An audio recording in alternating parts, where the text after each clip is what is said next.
ನಮಸ್ಕಾರ. ನಾನು ನಿಮ್ಮ ಪ್ರೀತಿಯ ಸ್ನೇಹಿತೆ ಕಾವ್ಯ ಶಾ. ಈ ಒಂದು ಖಾಸ್ ಬಾತ್ ಕಾರ್ಯಕ್ರಮಕ್ಕೆ ಸ್ವಾಗತ ಸುಸ್ವಾಗತ.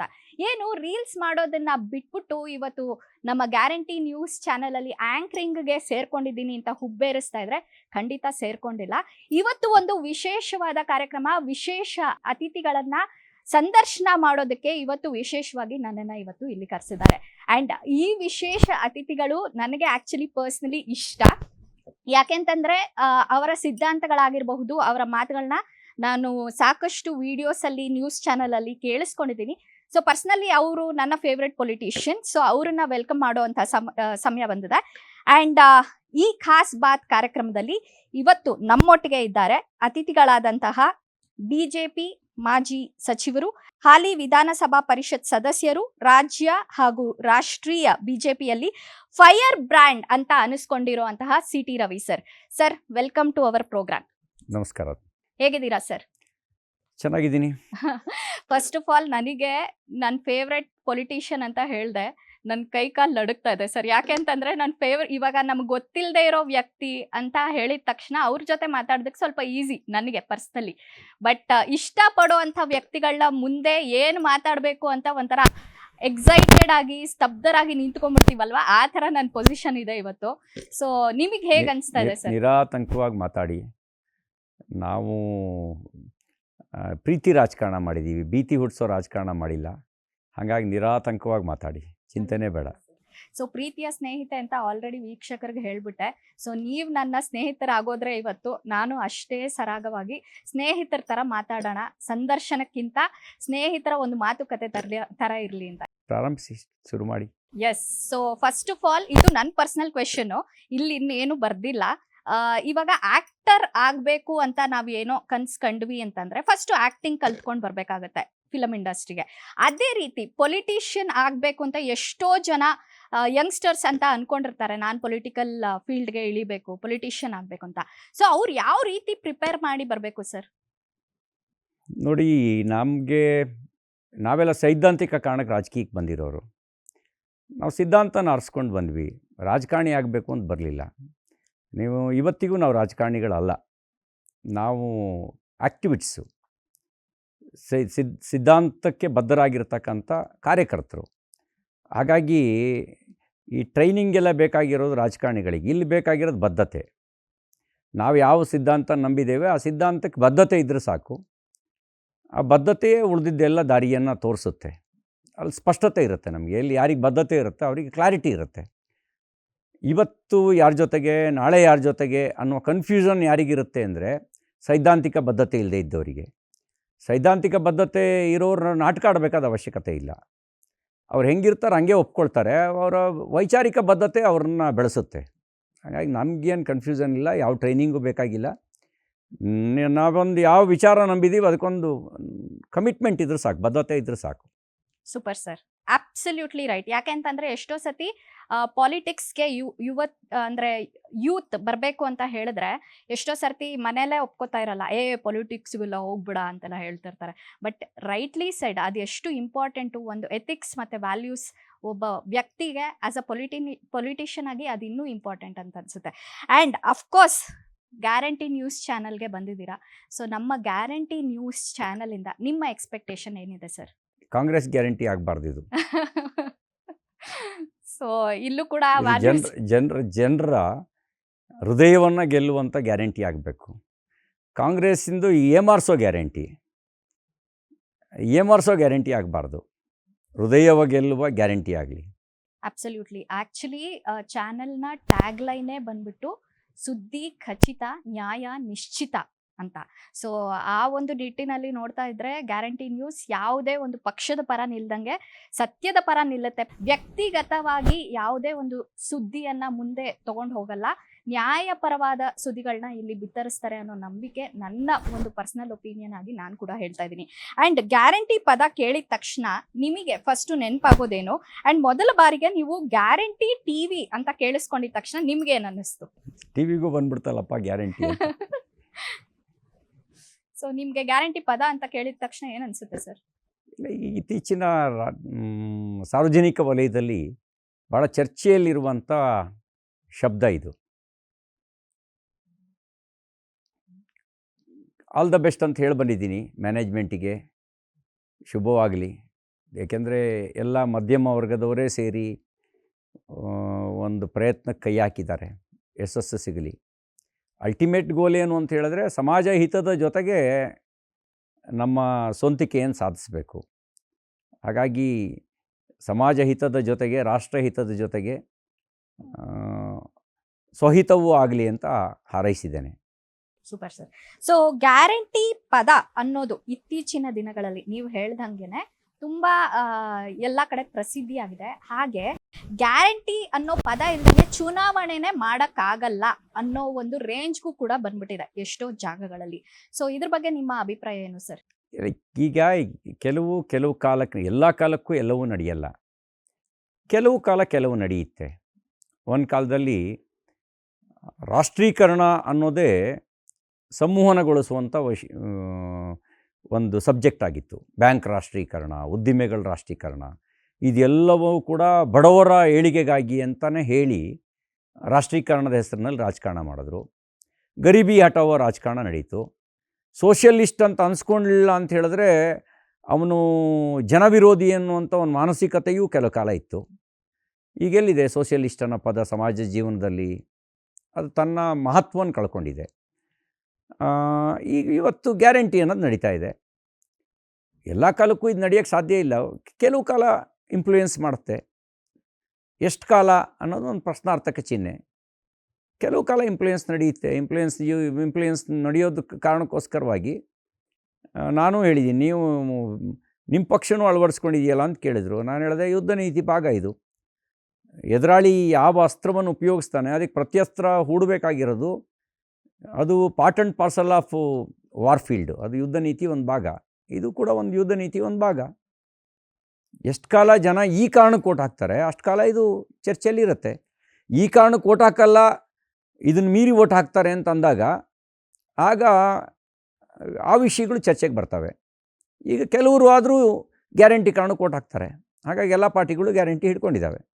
ಅಬ್ಸಲ್ಯೂಟ್ಲಿ. ಸೊ ನಾನು ಆಗಲೇ ಹೇಳಿದೆ, ನೀವು ನನ್ನ ಫೇವ್ರೆಟ್ ಪೊಲಿಟಿಷಿಯನ್ ಅಂತ. ಅದಕ್ಕೆ ಕಾರಣ ಏನು ಅಂತಂದರೆ, ಆ್ಯಕ್ಚುಲಿ ನಿಮ್ಮನ್ನು ಒಂದು ಕಾರ್ಯಕ್ರಮದಲ್ಲಿ ಮೀಟ್ ಮಾಡಿದ್ದೆ ನಾನು. ಎಷ್ಟು ಅಲ್ಲಿ ಅದು ಆ್ಯಕ್ಚುಲಿ ಕಾಲೇಜ್ ಕಾರ್ಯಕ್ರಮ. ನೀವು ಎಷ್ಟು ನಗ್ನಗ್ತಾ ಎಲ್ಲರೂ ಅಡ್ರೆಸ್ ಮಾಡಿದ್ರಿ. ಓ ಯಾರೋ ಒಬ್ರು ಮಿನಿಸ್ಟ್ರು ಬಂದಿದ್ದಾರೆ, ಓ ಭಯ ಪಟ್ಕೊಂಡು. ನೀವಾಗಲೇ ಹೇಳಿದಾಗೆ ಪ್ರೀತಿಯ ರಾಜಕಾರಣ ಮಾಡ್ತೀರಾ, ಭೀತಿಯ ರಾಜಕಾರಣ ಮಾಡಲ್ಲ ಅಂತ. ಅದೇ ರೀತಿ ಎಷ್ಟೋ ಜನ ಹೇಳ್ತಾರೆ ಅಗ್ರೆಸಿವ್ ಲೀಡರ್ ಅಂತ. ಸೊ ಈ ಅಗ್ರೆಸಿವ್ ಲೀಡರ್ನ ಒಂದು ಬಾಲ್ಯ ಆಗಿರಬಹುದು, ವ್ಯಾಸಂಗ ಆಗಿರ್ಬೋದು, ಹೇಗಿತ್ತು ಸರ್? ನಾವು ಪುಣ್ಯವಂತರು. ನಮ್ಮದು ಯಾವುದು ಆರ್ಟಿಫಿಷಿಯಲ್ ಆಗಿರಲಿಲ್ಲ, ಎಲ್ಲವೂ ನ್ಯಾಚುರಲ್, ಆರ್ಗ್ಯಾನಿಕ್. ಹಂಗಾಗಿ ನಾವು ಪುಣ್ಯವಂತರು. ಪ್ರಕೃತಿ ನಡುವೆ ಬೆಳೆದ್ವಿ. ಈಜು ಕಲ್ತಿದ್ದು ಸ್ವಿಮ್ಮಿಂಗ್ ಪೂಲಲ್ಲ, ನಮ್ಮೂರಿನ ಹಳ್ಳ, ನಮ್ಮೂರಿನ ಕೆರೆ, ನಮ್ಮೂರಿನ ಬಾವಿನಲ್ಲಿ. ಚಿಕ್ಕಮಗಳೂರು ಜಿಲ್ಲೆಯ ಚಿಕ್ಕಮಗಳೂರು ತಾಲೂಕಿನ ಮಲೆನಾಡಿನ ಮಡಿಲಲ್ಲಿರ್ತಕ್ಕಂಥ ಒಂದು ಪುಟ್ಟ ಹಳ್ಳಿ. ತನ್ನದೇ ಆದಂಥ ಸಂಸ್ಕೃತಿ, ಸೊಬಗು ಎಲ್ಲವನ್ನೂ ಒಳಗೊಂಡಿರ್ತಕ್ಕಂಥ ಚಿಕ್ಕಮಗಳೂರು ಅನ್ನೋದು ನನ್ನ ಗ್ರಾಮ.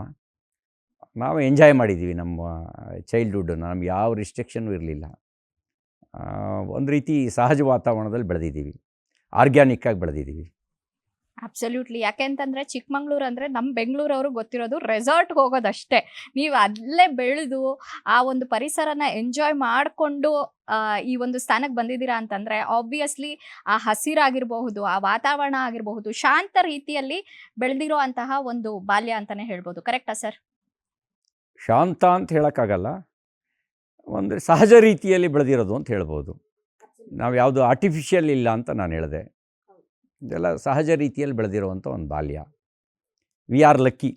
ಯಾರು ನಮಗೆ ಒತ್ತಡ ಹಾಕಿ ನಮ್ಮನ್ನು ಬೆಳೆಸಲಿಲ್ಲ, ಸಹಜವಾಗಿಯೇ ಬೆಳೆಯೋಕ್ಕೆ ಅವಕಾಶ ಮಾಡಿಕೊಟ್ರು. ಹಾಗಾಗಿ ಇವತ್ತಿನ ಜನ್ರೇಷನಿಗೆ ಹೋಲಿಸ್ಕೊಂಡ್ರೆ ನಾನು ಲಕ್ಕಿನೇ. 100% ನಾನು ಈ ಮಾತಿಗೆ ಒಪ್ಪಿಗೆ ಕೊಡ್ತೀನಿ. ಯಾಕೆಂತಂದರೆ ನಾವು ಬರೋಷ್ಟೊತ್ತಿಗೆ, ಅಂದರೆ ನಮ್ಮದು ಚೈಲ್ಡ್ಹುಡ್ ಮುಗಿಯೋಷ್ಟೊತ್ತಿಗೆ ನಮ್ಮ ಕೈಯಲ್ಲೆಲ್ಲ ಮೊಬೈಲು, ಇಂಟರ್ನೆಟ್ಟು, ಕಂಪ್ಯೂಟ್ರು ಎಲ್ಲ ಬಂದ್ಬಿಟ್ಟಿತ್ತು. ಸೊ ಆ ಕಾಂಪಿಟೇಷನ್ ಆಗಿರಬಹುದು, ಇನ್ಫಾರ್ಮೇಷನ್, ಬೇಡದೇ ಇರೋ ಇನ್ಫಾರ್ಮೇಷನ್ಗಳಾಗಿರ್ಬೋದು, ಎಲ್ಲ ನಮಗೆ ಸಿಗ್ತಿತ್ತು. So absolutely you are lucky. And ನಿಮ್ಮ ಕಾಲೇಜ್ ಡೇಸ್ ಹೇಗಿತ್ತು ಸರ್? ಕಾಲೇಜೇ ನಮ್ಮ ಜೀವನದ ಟರ್ನಿಂಗ್ ಪಾಯಿಂಟು. ನಾವು ನಾವು ನಾವು ಎಕ್ಸ್ಪೋಸ್ ಆಗೋದಕ್ಕೆ, ಎಕ್ಸ್ಪ್ಲೋರ್ ಮಾಡೋದಕ್ಕೆ ಎರಡಕ್ಕೂ ಕೂಡ ಅವಕಾಶ ಸಿಕ್ತು ಕಾಲೇಜ್ ದಿನಗಳಲ್ಲಿ. ನಾನು ಕಾಲೇಜ್ ಯೂನಿಯನ್ ಪ್ರೆಸಿಡೆಂಟ್ ಆಗಿದ್ದೆ. ಕಾಲೇಜ್ ಎಲೆಕ್ಷನಲ್ಲಿ IDSC ಕಾಲೇಜು ಅಂದರೆ ಅದೊಂದು ಅವತ್ತಿನ ಮಟ್ಟಿಗೆ ಚಿಕ್ಕಮಗಳೂರಿನ ದೊಡ್ಡ ಕಾಲೇಜು.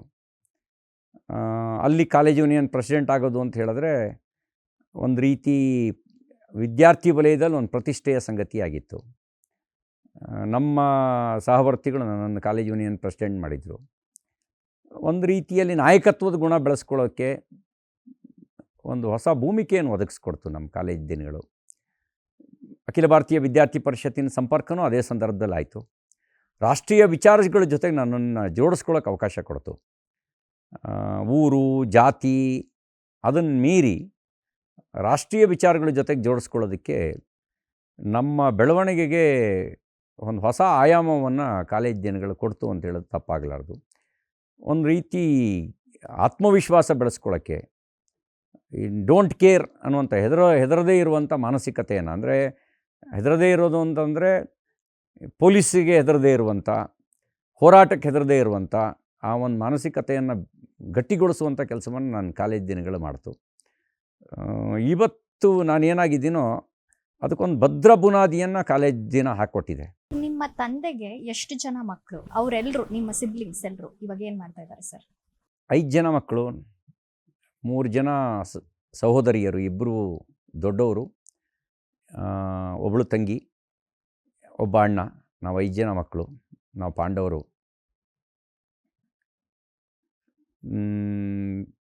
3 ಜನ ಸಿಸ್ಟರ್ಸು ಮದುವೆ ಆಗಿ 2 ಬೆಂಗಳೂರಲ್ಲಿ ಸೆಟ್ಲಾಗಿದ್ದಾರೆ, ಒಬ್ಬರು ಬಾಳೆಹೊನ್ನೂರು ಹತ್ರ ಸೆಟ್ಲಾಗಿದ್ದಾರೆ. ಇನ್ನು ನಮ್ಮ ಅಣ್ಣ ಊರಿನಲ್ಲಿದ್ದಾರೆ. ಇದೆಲ್ಲ ಚೆನ್ನಾಗಿದೆ. ತಂದೆ 3 ವರ್ಷದ ಹಿಂದೆ ತೀರ್ಕೊಂಡ್ರು. ತಾಯಿ ಇದ್ದಾರೆ. ಎಲ್ಲ ಚೆನ್ನಾಗಿದ್ದೀವಿ. ಎಲ್ಲ 5 ಜನ ಕುಟುಂಬ, ಅವ್ರ ಮಕ್ಕಳು, ಅವರವ್ರ ಮಟ್ಟಿಗೆ ಅವರು ಚೆನ್ನಾಗಿದ್ದಾರೆ.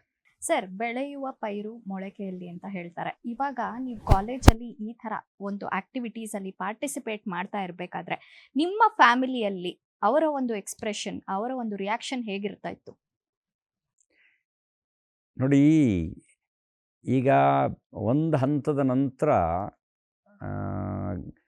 ಜನ ರೆಸ್ಪೆಕ್ಟು ಕೊಡ್ತಾರೆ, ರೆಕಗ್ನೈಸು ಮಾಡ್ತಾರೆ.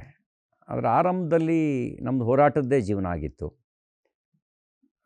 ನಮ್ಮ ಬಾಲ್ಯದ ದಿನಗಳಲ್ಲಿ ನಮ್ಮಮ್ಮ ನಂಗೆ ಹೇಳೋರು, ಜಾತಕ ನೋಡ್ರಿ ಚೆನ್ನಾಗಿದೆ, ನಮ್ಗೆ ಹಿಂಗೆ ಹೊಟ್ಟೆ ಉರಿಸ್ತೀಯಾ ಅಂತ ಹೇಳೋರು. ಆಮೇಲೆ ಒಂದು ಹಂತದಲ್ಲಿ ನಾವೊಂದು ರೀತಿ ಹುಚ್ಚಿಡಿಸ್ಕೊಂಡಿದ್ವಿ. ಅದು ವೈಚಾರಿಕ ಹುಚ್ಚು. ಹಾಗಾಗಿ ನಾವು ಕೆಲವರು ಬಾಯಿನಲ್ಲಿ BJP ಹುಚ್ಚ ಅಂತ ಅನ್ಸ್ಕೊಂಡಿದ್ವಿ. ಅಂದರೆ BJPಗೆ ರಾಜಕೀಯ ಅಧಿಕಾರ ಈ ಮಟ್ಟಿಗೆ ಇಲ್ಲದೆ ಇದ್ದಂಥ ಕಾಲ ಅದು. ಇಡೀ ರಾಜ್ಯದಲ್ಲಿ ಒಬ್ಬರೇ MLA, ಇಡೀ ದೇಶಕ್ಕೆ 2 MP ಇದ್ದ ಕಾಲ. ಯಾರು ಬುದ್ಧಿವಂತರು BJPಗೆ ಬಂದು ಸೇರ್ತಿರ್ಲಿಲ್ಲ. ನಮ್ಮಂಥ ಹುಚ್ಚರು ಮಾತ್ರ, ವೈಚಾರಿಕ ಹುಚ್ಚಿಡಿಸ್ಕೊಂಡವ್ರು ಮಾತ್ರ BJPಗೆ ಸೇರ್ತಿದ್ವಿ. ಇವತ್ತು ಅಧಿಕಾರ ಅನ್ನೋ ಕಾರಣಕ್ಕೆ ಬುದ್ಧಿವಂತರೆಲ್ಲ ಬಂದು ಸೇರ್ಕೊಂಡ್ಬಿಡ್ತಾರೆ. ಆದರೆ ಅವತ್ತಿನ ಕಾಲದಲ್ಲಿ ವೈಚಾರಿಕ ಹುಚ್ಚಿದ್ದವ್ರು ಮಾತ್ರ BJPಗೆ ಬರ್ತಾ ಇದ್ದಂಥ ಕಾಲ. ಹಾಗಾಗಿ ಆ ರೀತಿ ವೈಚಾರಿಕ ಹುಚ್ಚಿಡಿಸ್ಕೊಂಡಿದ್ದ ಕಾರಣಕ್ಕೆ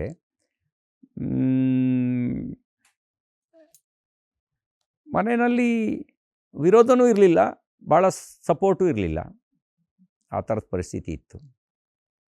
ಯಾಕೆಂದರೆ ನಮಗೆ ಪೊಲೀಸ್ ಕೇಸ್ ಹಾಕಿಸ್ಕೊಂಡು ಮನೆಯಲ್ಲಿರುವ ಪಾಣಿ RTC ಎಲ್ಲ ಕೊಟ್ಟು ಜಾಮೀನು ಕೊಡೋಕ್ಕೆ, ಇನ್ನು ಊರಿನಲ್ಲಿರೋದು ನೆಂಟರುಗಳದ್ದು ಕೂಡ ಕೊಟ್ಟರು ಸಾಕಾಗ್ತಿರಲಿಲ್ಲ, ಅಷ್ಟು ಪೊಲೀಸ್ ಕೇಸ್ ಬೀಳ್ತಾಯಿದ್ದು ಹೋರಾಟದ ಕಾರಣಕ್ಕೆ.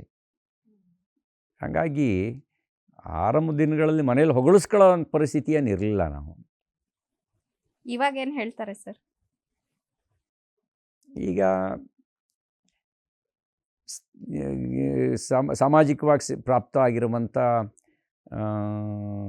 ಸಾರ್ವಜನಿಕ ಐಡೆಂಟಿಟಿ ಕಾರಣಕ್ಕೆ ಸ್ವಾಭಾವಿಕವಾಗಿ ಮನಸ್ಥಿತಿ ಬದಲಾಗಿರುತ್ತೆ. ಎಸ್. ಸೊ ನಿಮ್ಮ ಈ ಒಂದು ರಾಜಕಾರಣದ ಜರ್ನಿ ಶುರುವಾಗಬೇಕಾದ್ರೆ ನಿಮಗೆ ಯಾರು ಇನ್ಸ್ಪಿರೇಷನ್ ಅಂತ ಅನ್ನಿಸ್ತಾ ಇದ್ರು, ಮತ್ತೆ ನಿಮ್ಮ ಗುರುಗಳು ಯಾರು ಸರ್? ಶಿವಾಜಿ ನನಗೆ ಪರೋಕ್ಷವಾಗಿ ಇನ್ಸ್ಪೈರ್ ಮಾಡಿರುವಂತಕ್ಕಂಥ ಒಂದು ಪರ್ಸ್ನಾಲಿಟಿ. ಯುಗಾವತಾರ ಅಂತ ಒಂದು ಪುಸ್ತಕವನ್ನು ನಾನು ನನ್ನ ಕಾಲೇಜು PUC ಇದ್ದಾಗ ಓದಿದ್ದೆ. ಈ ಹೂವೆ ಶೇಷಾದ್ರಿಯವರು ಬರೆದಂಥ ಒಂದು ಪುಸ್ತಕ ಅದು ಯುಗಾವತಾರ ಅಂತ. ಒಂದು 10 ಸರಿ ಓದಿರ್ಬೋದು ಅದನ್ನು. ಅದರಲ್ಲಿ ಶಿವಾಜಿ ತೆಗೆದುಕೊಂಡು ರಿಸ್ಕು, ಅವ್ರ ಪಾತ್ರ ನಂಗೆ ಭಾಳ ಇಷ್ಟ ಆಯಿತು. ಬೀದರ್ನಲ್ಲಿ ಬರೀದ್ ಶಾಹಿ, ಕಲಬುರ್ಗಿಲಿ ಕುತುಬ್ ಶಾಹಿ, ಹೈದರಾಬಾದ್ನಲ್ಲಿ ನಿಜಾಮ್ ಶಾಹಿ, ಬಿಜಾಪುರದಲ್ಲಿ ಆದಿಲ್ ಶಾಹಿ, ದೆಹಲಿನಲ್ಲಿ ಮೊಘಲ್ ಶಾಹಿ. ಅಂಥದ್ರ ನಡುವೆ ಸಾಮಾನ್ಯ ಮಾವಳಿಗ ಗುಡ್ಡಗಾಡು ಜನರನ್ನು ಕಟ್ಕೊಂಡು ಹಿಂದವಿ ಸಾಮ್ರಾಜ್ಯವನ್ನು ನಿರ್ಮಾಣ ಮಾಡಿದ್ರು ಶಿವಾಜಿ ಮಹಾರಾಜರು. ನಮ್ಗೆ ಹಂಗೆ ಅನ್ನಿಸ್ತಾ ಇತ್ತು, ಯಾರೂ ಇಲ್ದಲೇ ಜನಸಾಮಾನ್ಯರನ್ನೇ ಕಟ್ಕೊಂಡು ಒಂದು ಹಿಂದವಿ ಸಾಮ್ರಾಜ್ಯ ಕಟ್ಟಿರಬೇಕಾದ್ರೆ ನಾವ್ಯಾಕೆ ನಮ್ಮ ಪಕ್ಷ ಕಟ್ಟೋಕ್ಕಾಗಲ್ಲ ಅಂಥೇಳಿ. ಹಾಗಾಗಿ ಪರೋಕ್ಷವಾಗಿ ಇನ್ಫ್ಲೂಯೆನ್ಸ್ ಮಾಡಿದಂಥ ಪಾತ್ರ ಶಿವಾಜಿ ಇದು. ಪ್ರತ್ಯಕ್ಷವಾಗಿ ತುಂಬ ಜನ ನಮ್ಮ ರಾಜಕೀಯ ಅವಕಾಶಗಳಿಗೆ ಕೈ ಹಿಡಿದು ನಡೆಸಿದ್ದಾರೆ, ಮೆಟ್ಟಲಾಗಿದ್ದಾರೆ. ದೊಡ್ಡ ಪಾಲಿದೆ ಅದರಲ್ಲಿ ತುಂಬ ದೊಡ್ಡ ಪಾಲಿದೆ. ನಮಗೆ ಆಯಾ ಕಾಲಕ್ಕೆ ಮಾರ್ಗದರ್ಶನ ಮಾಡಿರೋರು ತುಂಬ ಜನ ಇದ್ದಾರೆ. ಆದರೆ ಇನ್ಸ್ಪಿರೇಷನ್ನು ಅದು ಹಿಂದುತ್ವವೇ ಇನ್ಸ್ಪಿರೇಷನ್ನು. ಆ ವೈಚಾರಿಕ ಕಾರಣವೇ ಇಲ್ಲಿವರೆಗೂ ತಗೊಂಡು ಬಂದಿರೋದು. ಓಕೆ ಸರ್, ಇವಾಗ ಪರ್ಸ್ನಲಿ ನೀವು ಹೇಳಿದ್ರಿ ಸಾಕಷ್ಟು ಸಿದ್ಧಾಂತಗಳು, ವ್ಯಾಲ್ಯೂಸು, ಈ ಥರ ನೀವು ವ್ಯಕ್ತಿ ಆಗಿರ್ಬೇಕಾದ್ರೆ, ಈ ಎಲ್ಲ ವಿಷಯಗಳನ್ನ ಇಟ್ಕೊಂಡಿರೋವಂಥ ವ್ಯಕ್ತಿ ಆಗಿರ್ಬೇಕಾದ್ರೆ ಯಾಕೆ ರಾಜಕಾರಣ ಸ್ವತಂತ್ರವಾಗಿ ಏನೋ ಒಂದು ಜನರಿಗೆ ಅಥವಾ ಸೊಸೈಟಿಗೆ ಮಾಡೋ ಒಂದು ನಿಟ್ಟಿನಲ್ಲಿ ನಿಮ್ಮ ಸಿದ್ಧಾಂತಗಳನ್ನ ಮುಂದುವರಿಸಬಹುದಲ್ವಾ ಅಂತ? ಅಲ್ಲ, ಎಲ್ಲ ಕ್ಷೇತ್ರಕ್ಕೂ ಸೈದ್ಧಾಂತಿಕ ಬದ್ಧತೆ ಬೇಕು. ರಾಜಕಾರಣವನ್ನು ಹೊರತಾಗಿಟ್ಟು ನೋಡೋಕ್ಕಾಗಲ್ಲ. ಅದು ಒಂದು ಸಮಾಜ ಪರಿವರ್ತನೆ, ಒಂದು ಸಾಧನ. ನೀವು ರಾಜಕೀಯ ಅಧಿಕಾರ ನಮ್ಮ ಜೀವನದ ಅಂತಿಮ ಗುರಿಯಲ್ಲ, ಅದು ಗುರಿ ಸಾಧನೆಗಿರುವಂಥ ಒಂದು ಸಾಧನ. ಗುರಿ ಸಾಧನೆಗೆ ರಾಜಕೀಯ ವ್ಯವಸ್ಥೆಯನ್ನು ಹೊರಗಿಟ್ಟು ನೀವು ಗುರಿ ಸಾಧನೆ ಮಾಡೋಕ್ಕೆ ಸಾಧ್ಯ ಇಲ್ಲ. ಯಾಕೆ ಅಂತಂದರೆ ಈ ಆಡಳಿತ ಪರಿವರ್ತನೆಯ ಮೂಲಕನೇ ಸಮಾಜದ ಪರಿವರ್ತನೆ ಮಾಡ್ಬೋದು. ಹಾಗಾಗಿ ನಾನು ಈ ಕ್ಷೇತ್ರನ ಆರಿಸ್ಕೊಂಡಿದ್ದೀನಿ. ಒಬ್ಬರು ಸಾಹಿತಿ ಅವ್ರ ಕ್ಷೇತ್ರದೊಳಗೆ ಸಮಾಜ ಪರಿವರ್ತನೆ ಮಾಡ್ಬೋದು, ಒಬ್ಬ ಕಲಾವಿದ ಅವ್ರ ಕ್ಷೇತ್ರದೊಳಗೆ ಸಮಾಜ ಪರಿವರ್ತನೆ ಮಾಡ್ಬೋದು. ಈಗ ರಾಜ್ಕುಮಾರ್ರವ್ರ ಪಾತ್ರ ಲಕ್ಷಾಂತರ ಜನರ ಮೇಲೆ ಪ್ರಭಾವ ಬೀರಿದೆ ಅವ್ರ ಪಾತ್ರದ ಕಾರಣಕ್ಕೆ. ಒಬ್ಬ ಸಾಹಿತಿಯ, ಒಬ್ಬ ಲೇಖಕನ ಲೇಖನಿ ಎಷ್ಟೋ ಜನರನ್ನು ಬಡಿದೆಬ್ಬಿಸಿದೆ. ಹಾಗಾಗಿ ಅವರವ್ರ ಪಾತ್ರವನ್ನು ಅವರವರು ನಿರ್ವಹಿಸಿದರೆ ಅದು ರಾಷ್ಟ್ರ ಕಾರ್ಯಕ್ಕೆ ಕೊಡ್ತಕ್ಕಂಥ ಒಂದು ಕೊಡುಗೆಯೇ ಆಗತ್ತೆ. ಚೆನ್ನಾಗಿ ಮಾಡಬೇಕಷ್ಟೇ. ಅವ್ರು ಏನು ಮಾಡ್ತಾರೆ ಅದನ್ನು ಚೆನ್ನಾಗಿ ಮಾಡಬೇಕು, ಅದನ್ನು ರಾಷ್ಟ್ರದ ಜೊತೆಗೆ ಜೋಡಿಸ್ಬೇಕು. ನೀವು ಕಾಲೇಜ್ ಡೇಸಲ್ಲಿ ಹೇಳಿದ್ರಿ ಆಲ್ರೆಡಿ ಬೇರೆ ಬೇರೆ ಫೈಟ್ಸು, ಕೇಸ್ಗಳು ಈ ಥರ ಎಲ್ಲ ನಡೀತಾ ಇತ್ತು ಅಂತ. ಅದು ಬಿಟ್ಟು ಏನಾದರೂ ತುಂಟಾಟ, ರ್ಯಾಗಿಂಗು, ಗರ್ಲ್ ಫ್ರೆಂಡ್ಸ್ ಮಧ್ಯೆ ಜಗಳ ಈ ಥರದ್ದೆಲ್ಲ ಆಗಿದ್ದುಂಟಾ? ಜಗಳ ಇದ್ದೇ ಇರ್ತಾನೆ ಜಗಳ ಇದ್ದೇ ಇರ್ತಿತ್ತು. ಹಾಗಂತ ಜಗಳ ಗಂಟರಲ್ಲ, ಜಗಳ ಇರ್ತಿತ್ತು. ತುಂಟಾಟವೂ ನಡೆದಿದೆ. ನಾವು ಒಂದು ರೀತಿ ಸ್ಕೂಲ್ನಲ್ಲಿ ನಾವು ಫಸ್ಟ್ ರ್ಯಾಂಕ್ನ ರಾಜು ಥರ ಇರಲಿಲ್ಲ. ನಾವು ಲಾಸ್ಟ್ ಬೆಂಚಿನ ಹುಡುಗರು. ಹಾಗಾಗಿ ನಾವು ಕ್ಲಾಸ್ ರೂಮಲ್ಲಿ ಕಲ್ತಿದ್ದಕ್ಕಿಂತ ಹೊರಗಡೆ ಫೀಲ್ಡ್ನಲ್ಲಿ ಕಲ್ತಿದ್ದೇ ಜಾಸ್ತಿ. ನಾನು ಮುಂಚೆನೇ ಹೇಳಿದ್ನಲ್ಲ, ನಾವು ನಮ್ಮ ಹೈಸ್ಕೂಲು, ಕಾಲೇಜು, ಪ್ರೈಮರಿ ಸ್ಕೂಲ್ನು ಕೂಡ ಎಂಜಾಯ್ ಮಾಡಿದ್ದೀವಿ ಅಂಥೇಳಿ. ಎಂಜಾಯ್ ಮಾಡಿದ್ದೀವಿ. ಈ ಗರ್ಲ್ ಫ್ರೆಂಡು ಎಲ್ಲ ಇವತ್ತಿಗೆ ಅಪ್ರಸ್ತುತ. ಈ ಕೆಲವು ಸಂಗತಿನ ಹೇಳಬಾರ್ದು, ಹಾಗಾಗಿ ಹೇಳೋದಿಲ್ಲ. ಹಾಗಂತ ನಾವೇನು ಭಾಳ ರಿಸರ್ವ್ ಆಗಿದ್ದವರು ಅಂತೇನಿರಲಿಲ್ಲ. ಎಲ್ಲ ಜಗಳವೂ ಇರ್ತಿತ್ತು, ಹಾಗೇ ಟೀಮ್ ವರ್ಕು ಇರ್ತಿತ್ತು, ಎಲ್ಲವೂ ಇದ್ದು ಎಲ್ಲ ಚೆನ್ನಾಗಿ ಒಂದು ರೀತಿ ಚೆನ್ನಾಗಿತ್ತು. ಅದು ನೆನಪಿಸ್ಕೊಂಡ್ರೆ, ಬಾಲ್ಯದ ಜೀವನ ನೆನೆಸ್ಕೊಂಡ್ರೆ ಒಂಥರ ಮತ್ತೆ ಖುಷಿಯಾಗುತ್ತೆ, ರೋಮಾಂಚನ ಆಗುತ್ತೆ. ಈಗ ರಾಘವೇಂದ್ರ ಇದ್ದಾರಲ್ಲ, ಶಿವಮೊಗ್ಗ MP, ಯಡಿಯೂರಪ್ಪನವರ ಹಿರಿಯ ಪುತ್ರ, ಅವರು ಸಿಂಡಿಕೇಟ್ ಎಲೆಕ್ಷನ್ ನಿಂತಿದ್ರು, ಸೆನೆಟ್ ಎಲೆಕ್ಷನಿಗೆ. ಆವಾಗ ದಾವಣಗೆರೆ, ಚಿತ್ರದುರ್ಗ, ಶಿವಮೊಗ್ಗ, ಚಿಕ್ಕಮಗಳೂರು ಈ ಎಲ್ಲ ಜಿಲ್ಲೆಗಳು ಸೇರಿ ಕುವೆಂಪು ವಿಶ್ವವಿದ್ಯಾಲಯದ ವ್ಯಾಪ್ತಿಗೆ ಬರ್ತಾಯಿತ್ತು. ನಾವು ಅವ್ರನ್ನ ಗೆಲ್ಸಿ ಕಳಿಸಿದ್ವಿ. ನಮ್ಮ ಭಾಗದಲ್ಲೂ ಕರ್ಕೊಂಡೋಗಿ ಓಟ್ ಹಾಕ್ಸಿದ್ವಿ. ಸೇವ್ ಕ್ಯಾಂಪಸ್ಸು ಒಂದು ದೊಡ್ಡ ಹೋರಾಟ, ಬಂಗಾರಪ್ಪನವ್ರ ಸರ್ಕಾರ ಇತ್ತು. ಬೆಂಗಳೂರಲ್ಲಿ ಒಂದು ದೊಡ್ಡ ಪ್ರದರ್ಶನ ಮಾಡಿದ್ವಿ. ನಾವಂತ ಹಾಗೆ ಕಾಲೇಜ್ ಕ್ಯಾಂಪಸ್ನಲ್ಲಿ ಚಳುವಳಿಗಳನ್ನು ಹುಟ್ಟುಹಾಕಿದ್ವಿ. ಆವಾಗ ನಾವು ಕಾಲೇಜ್ ಓದ್ತಿದ್ದಾಗ ಭಾಳ ಸ್ಟ್ರಾಂಗಾಗಿ AISF ಇತ್ತು. ಅದು ಕಮ್ಯುನಿಸ್ಟ್ ಪಾರ್ಟಿಯ CPIನ ಒಂದು ಸ್ಟೂಡೆಂಟ್ ವಿಂಗು. NSUI ಇತ್ತು, ಕಾಂಗ್ರೆಸ್ನ ಸ್ಟೂಡೆಂಟ್ ವಿಂಗು. ಮತ್ತು ವಿದ್ಯಾರ್ಥಿ ಪರಿಷತ್ತು, ಅಖಿಲ ಭಾರತೀಯ ವಿದ್ಯಾರ್ಥಿ ಪರಿಷತ್ತು.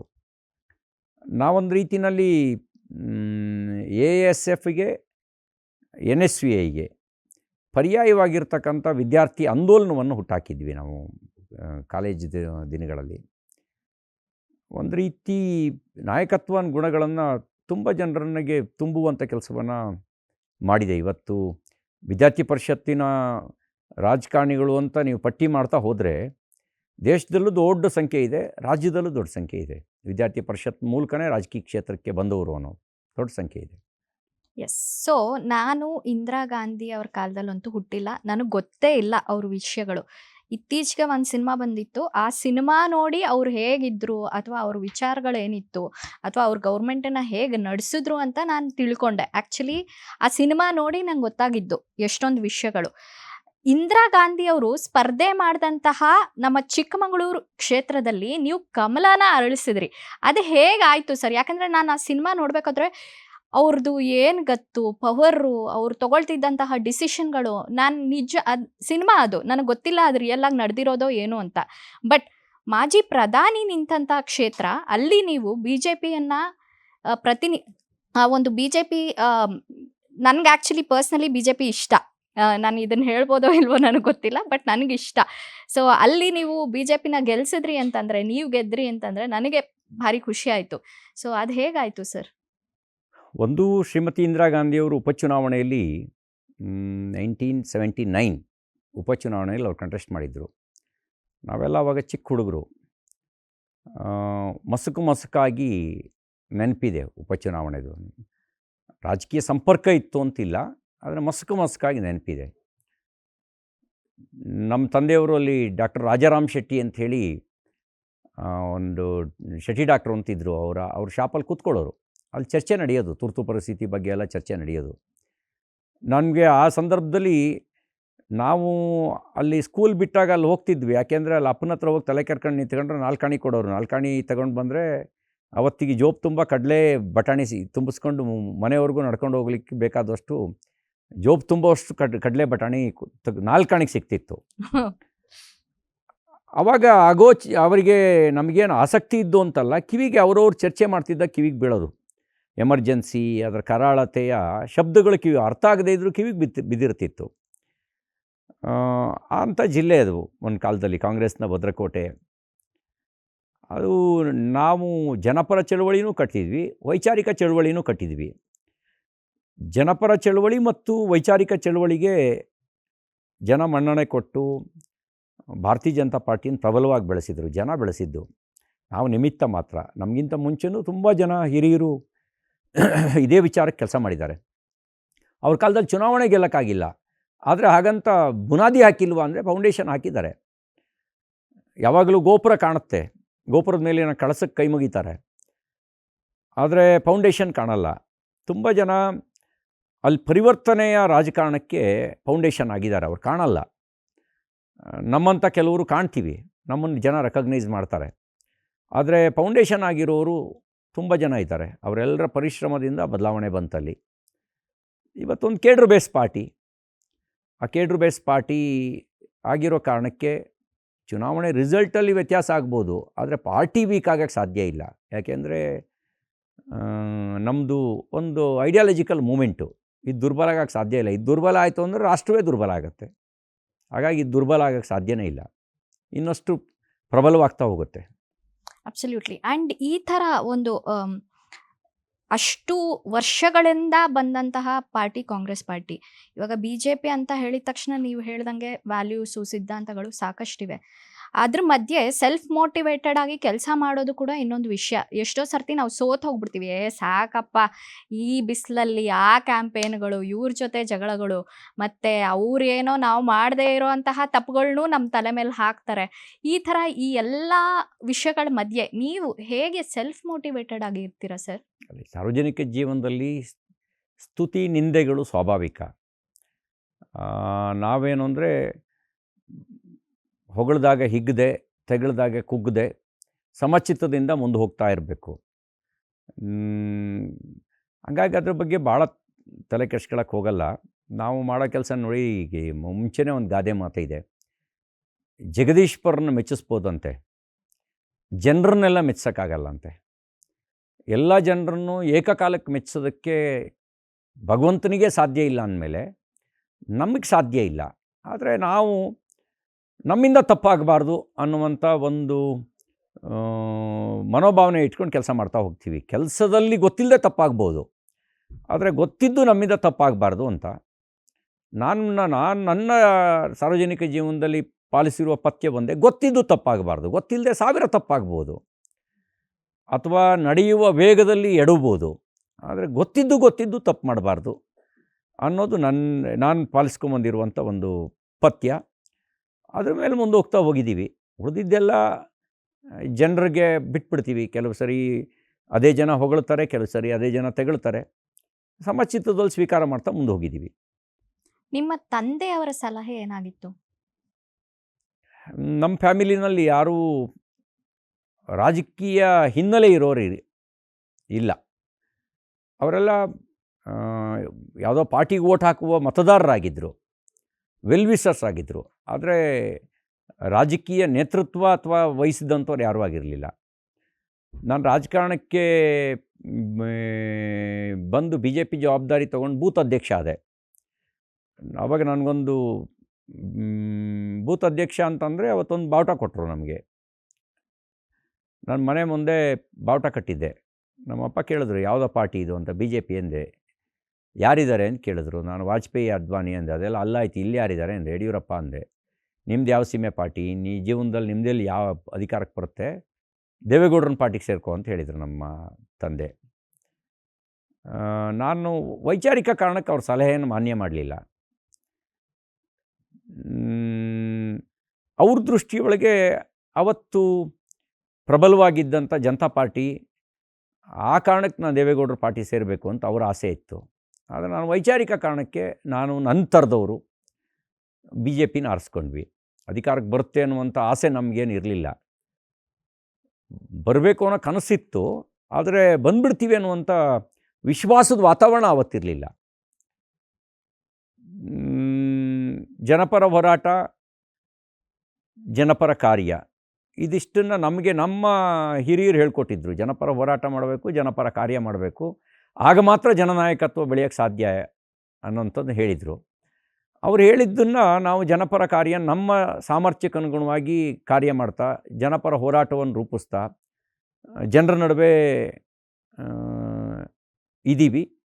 ಆ ಕಾರಣಕ್ಕೋಸ್ಕರನೇ ಜನ ಗುರುತಿಸುವಂಥ ಕೆಲಸವನ್ನು ಮಾಡ್ತಿದ್ದಾರೆ ಅಂತ ಅನಿಸುತ್ತೆ. ಯಾರಿಗಾದರೂ ನಾನು ಹೇಳೋದಿಷ್ಟೇ, ನಾವೊಂದು ಸೈದ್ಧಾಂತಿಕ ನೆಲೆಯಲ್ಲಿ ಜನಪರ ಕಾರ್ಯ ಮತ್ತು ಜನಪರ ಹೋರಾಟ ಮಾಡಿದ್ರೆ ನಿಧಾನವಾಗಾದರೂ ಪ್ರಧಾನವಾದ ಸ್ಥಾನಕ್ಕೆ ಬರ್ತೀವಿ. ಅದಷ್ಟೇ ಮಾಡಬೇಕು. ಇದು ನನ್ನ ಪರ್ಸ್ನಲ್ ಕ್ವೆಶನ್ ಸರ್. ನನಗೆ ಪೊಲಿಟಿಕ್ಸ್ ಎಂಟರ್ ಆಗಬೇಕಂತ ತುಂಬ ಆಸೆ ಇದೆ.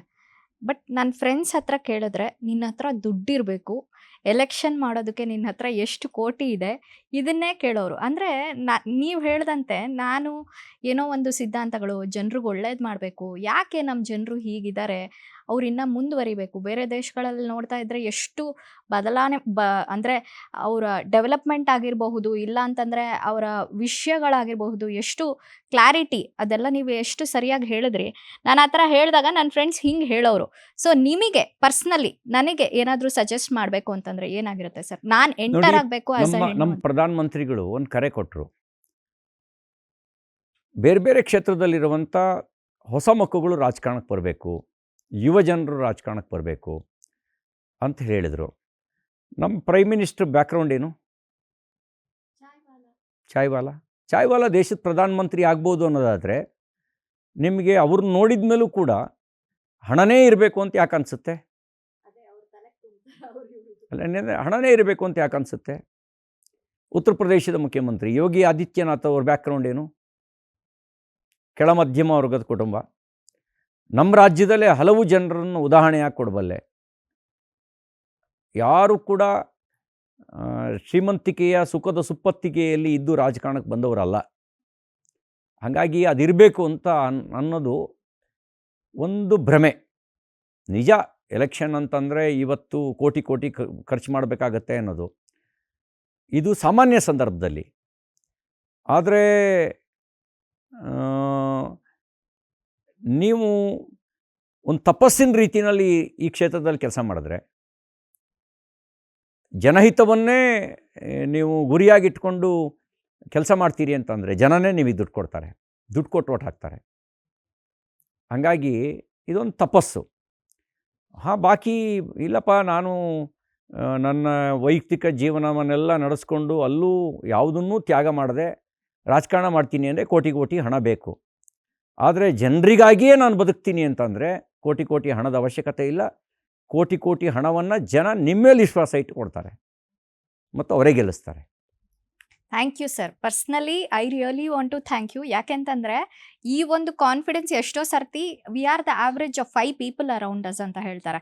ನಾವು ಯಾರ ಜೊತೆ ಇರ್ತೀವಿ ಅವ್ರ ಥರನೇ ಆಗ್ಬಿಡ್ತೀವಿ ಅಂತ. ಎಷ್ಟೋ ಸರ್ತಿ ನಮ್ಮ ಒಂದು ಡ್ರೀಮ್ಸ್ ಆಗಿರ್ಬೋದು ಅಥವಾ ನಮ್ಮ ಒಂದು ವ್ಯಾಲ್ಯೂಸ್ ಆಗಿರ್ಬೋದು, ನಮ್ಮ ಒಂದು ವಿಷಯಗಳಾಗಿರ್ಬೋದು, ನಮ್ಮ ಸುತ್ತಮುತ್ತ ಇರುವಂಥ ಜನರೇ ಅದಕ್ಕೆ ಕೊಳ್ಳಿ ಇಟ್ಬಿಡ್ತಾರೆ. ಸೊ ಬಟ್ ನೀವು ಎಕ್ಸ್ಟರ್ನಲಿ ನೀವು ಪ್ರತಾಪ್ ಸಿಂಹ ಅವ್ರನ್ನ ಕೇಳಿ, ನೀವು ಮೈಸೂರಿಗೆ ಹೋಗಿ BJP ಕ್ಯಾಂಡಿಡೇಟ್ ಆಗಬೇಕಾದ್ರೆ ನಿಮ್ಮ ಅಕೌಂಟಲ್ಲಿ ಎಷ್ಟು ದುಡ್ಡಿತ್ತು ಅಂತ ಅವರೇ ಒಂದು ಇಂಟರ್ವ್ಯೂನಲ್ಲಿ ಹೇಳಿದ್ದಾರೆ. 35,000 ರೂಪಾಯಿ ಇತ್ತು ಅಂತ. 35,000 ರೂಪಾಯಿಯೂ ಖರ್ಚು ಮಾಡದೆ MP ಆದರು. ಹಾಗಾಗಿ ಇದಕ್ಕೆ ಬೇಕಾಗಿರ್ತಕ್ಕಂಥದ್ದು ಡೆಡಿಕೇಶನ್, ಹಾರ್ಡ್ ವರ್ಕ್.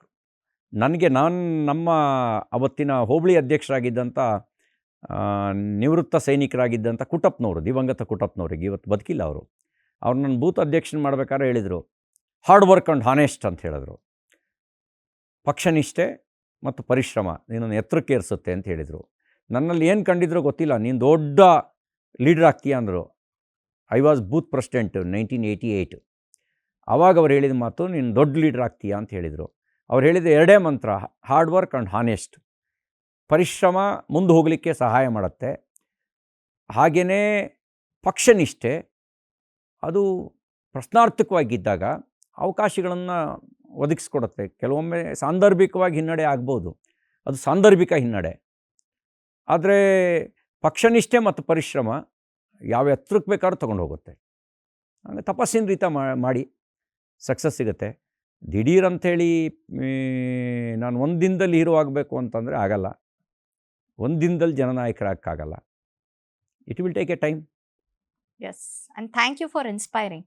ನಂಗೆ ಮೋದಿ ಸರ್ ಅಫ್ಕೋರ್ಸ್ ಅವರು ಪ್ರತಿ ಬಾರಿನೂ ನನಗೆ ಅವರ ವಿಡಿಯೋಸ್ ಆಗಿರಬಹುದು, ಅವರ ಮಾತುಗಳಾಗಿರಬಹುದು ನನಗೆ ಇನ್ಸ್ಪೈರ್ ಮಾಡುತ್ತೆ. But thank you so much ನೀವು ಈ ಮಾತನ್ನ ಹೇಳಿದ್ದಕ್ಕೆ. ನಾನು ಇದನ್ನು ಯಾವತ್ತೂ ಬರೀ ಮರೆಯಲ್ಲ. ಮೋದಿಯವರು ದೇಶದ ಒಳಗೆ ಮಾತ್ರ ಅಲ್ಲ, ದೇಶದ ಹೊರಗೂ ಕೂಡ ಅವರು ಒಂದು ಇನ್ಸ್ಪೈರ್ಡ್ ಪರ್ಸ್ನಾಲಿಟಿ. ಅವ್ರ ಪ್ರಭಾವ ಬೀರ್ತಾರೆ. ಮತ್ತು ಅವ್ರ ಹಾರ್ಡ್ ವರ್ಕ್ ಇದೆಯಲ್ಲ, ಯಾವಾಗ ರೆಸ್ಟ್ ತಗೋತಾರೆ ಅಂತಲೇ ಗೊತ್ತಾಗಲ್ಲ, ಅಷ್ಟು ಕೆಲಸ ಮಾಡ್ತಾರೆ. ಅದರಲ್ಲಿ ಎಲ್ಲೂ ಸ್ವಾರ್ಥ ಇಲ್ಲ. ಅಲ್ಲೆಲ್ಲ ಅವರು 24 ಗಂಟೆ ದೇಶದ ಬಗ್ಗೆ, ಜನರ ಬಗ್ಗೆ, ಬಡವ್ರ ಬಗ್ಗೆ ಯೋಚನೆ ಮಾಡ್ತಾರೆ. ಹಾಗಾಗಿಯೇ ಎಷ್ಟು ಅಪಪ್ರಚಾರಗಳು ಅವ್ರ ಮೇಲೆ ನಡೆದಿಲ್ಲ. ವಿದೇಶದ ದುಡ್ಡನ್ನು ಬಳಸಿ ಅವ್ರ ಮೇಲೆ ಅಪಪ್ರಚಾರ ಮಾಡಲಾಯಿತು. ಅದು ಜನ ಯಾಕೆ ವಿಶ್ವಾಸ ಇಟ್ಟರು? ಅದರ ನಡುವೆನೂ, ಅಪಪ್ರಚಾರದ ನಡುವೆನೂ ವಿಶ್ವಾಸಾರ್ಹ ವ್ಯಕ್ತಿತ್ವವಾಗಿ ಅವರಿರೋ ಕಾರಣಕ್ಕೆ ಜನ ಅವ್ರ ಮೇಲೆ ನಂಬಿಕೆ ಇಟ್ಟರು.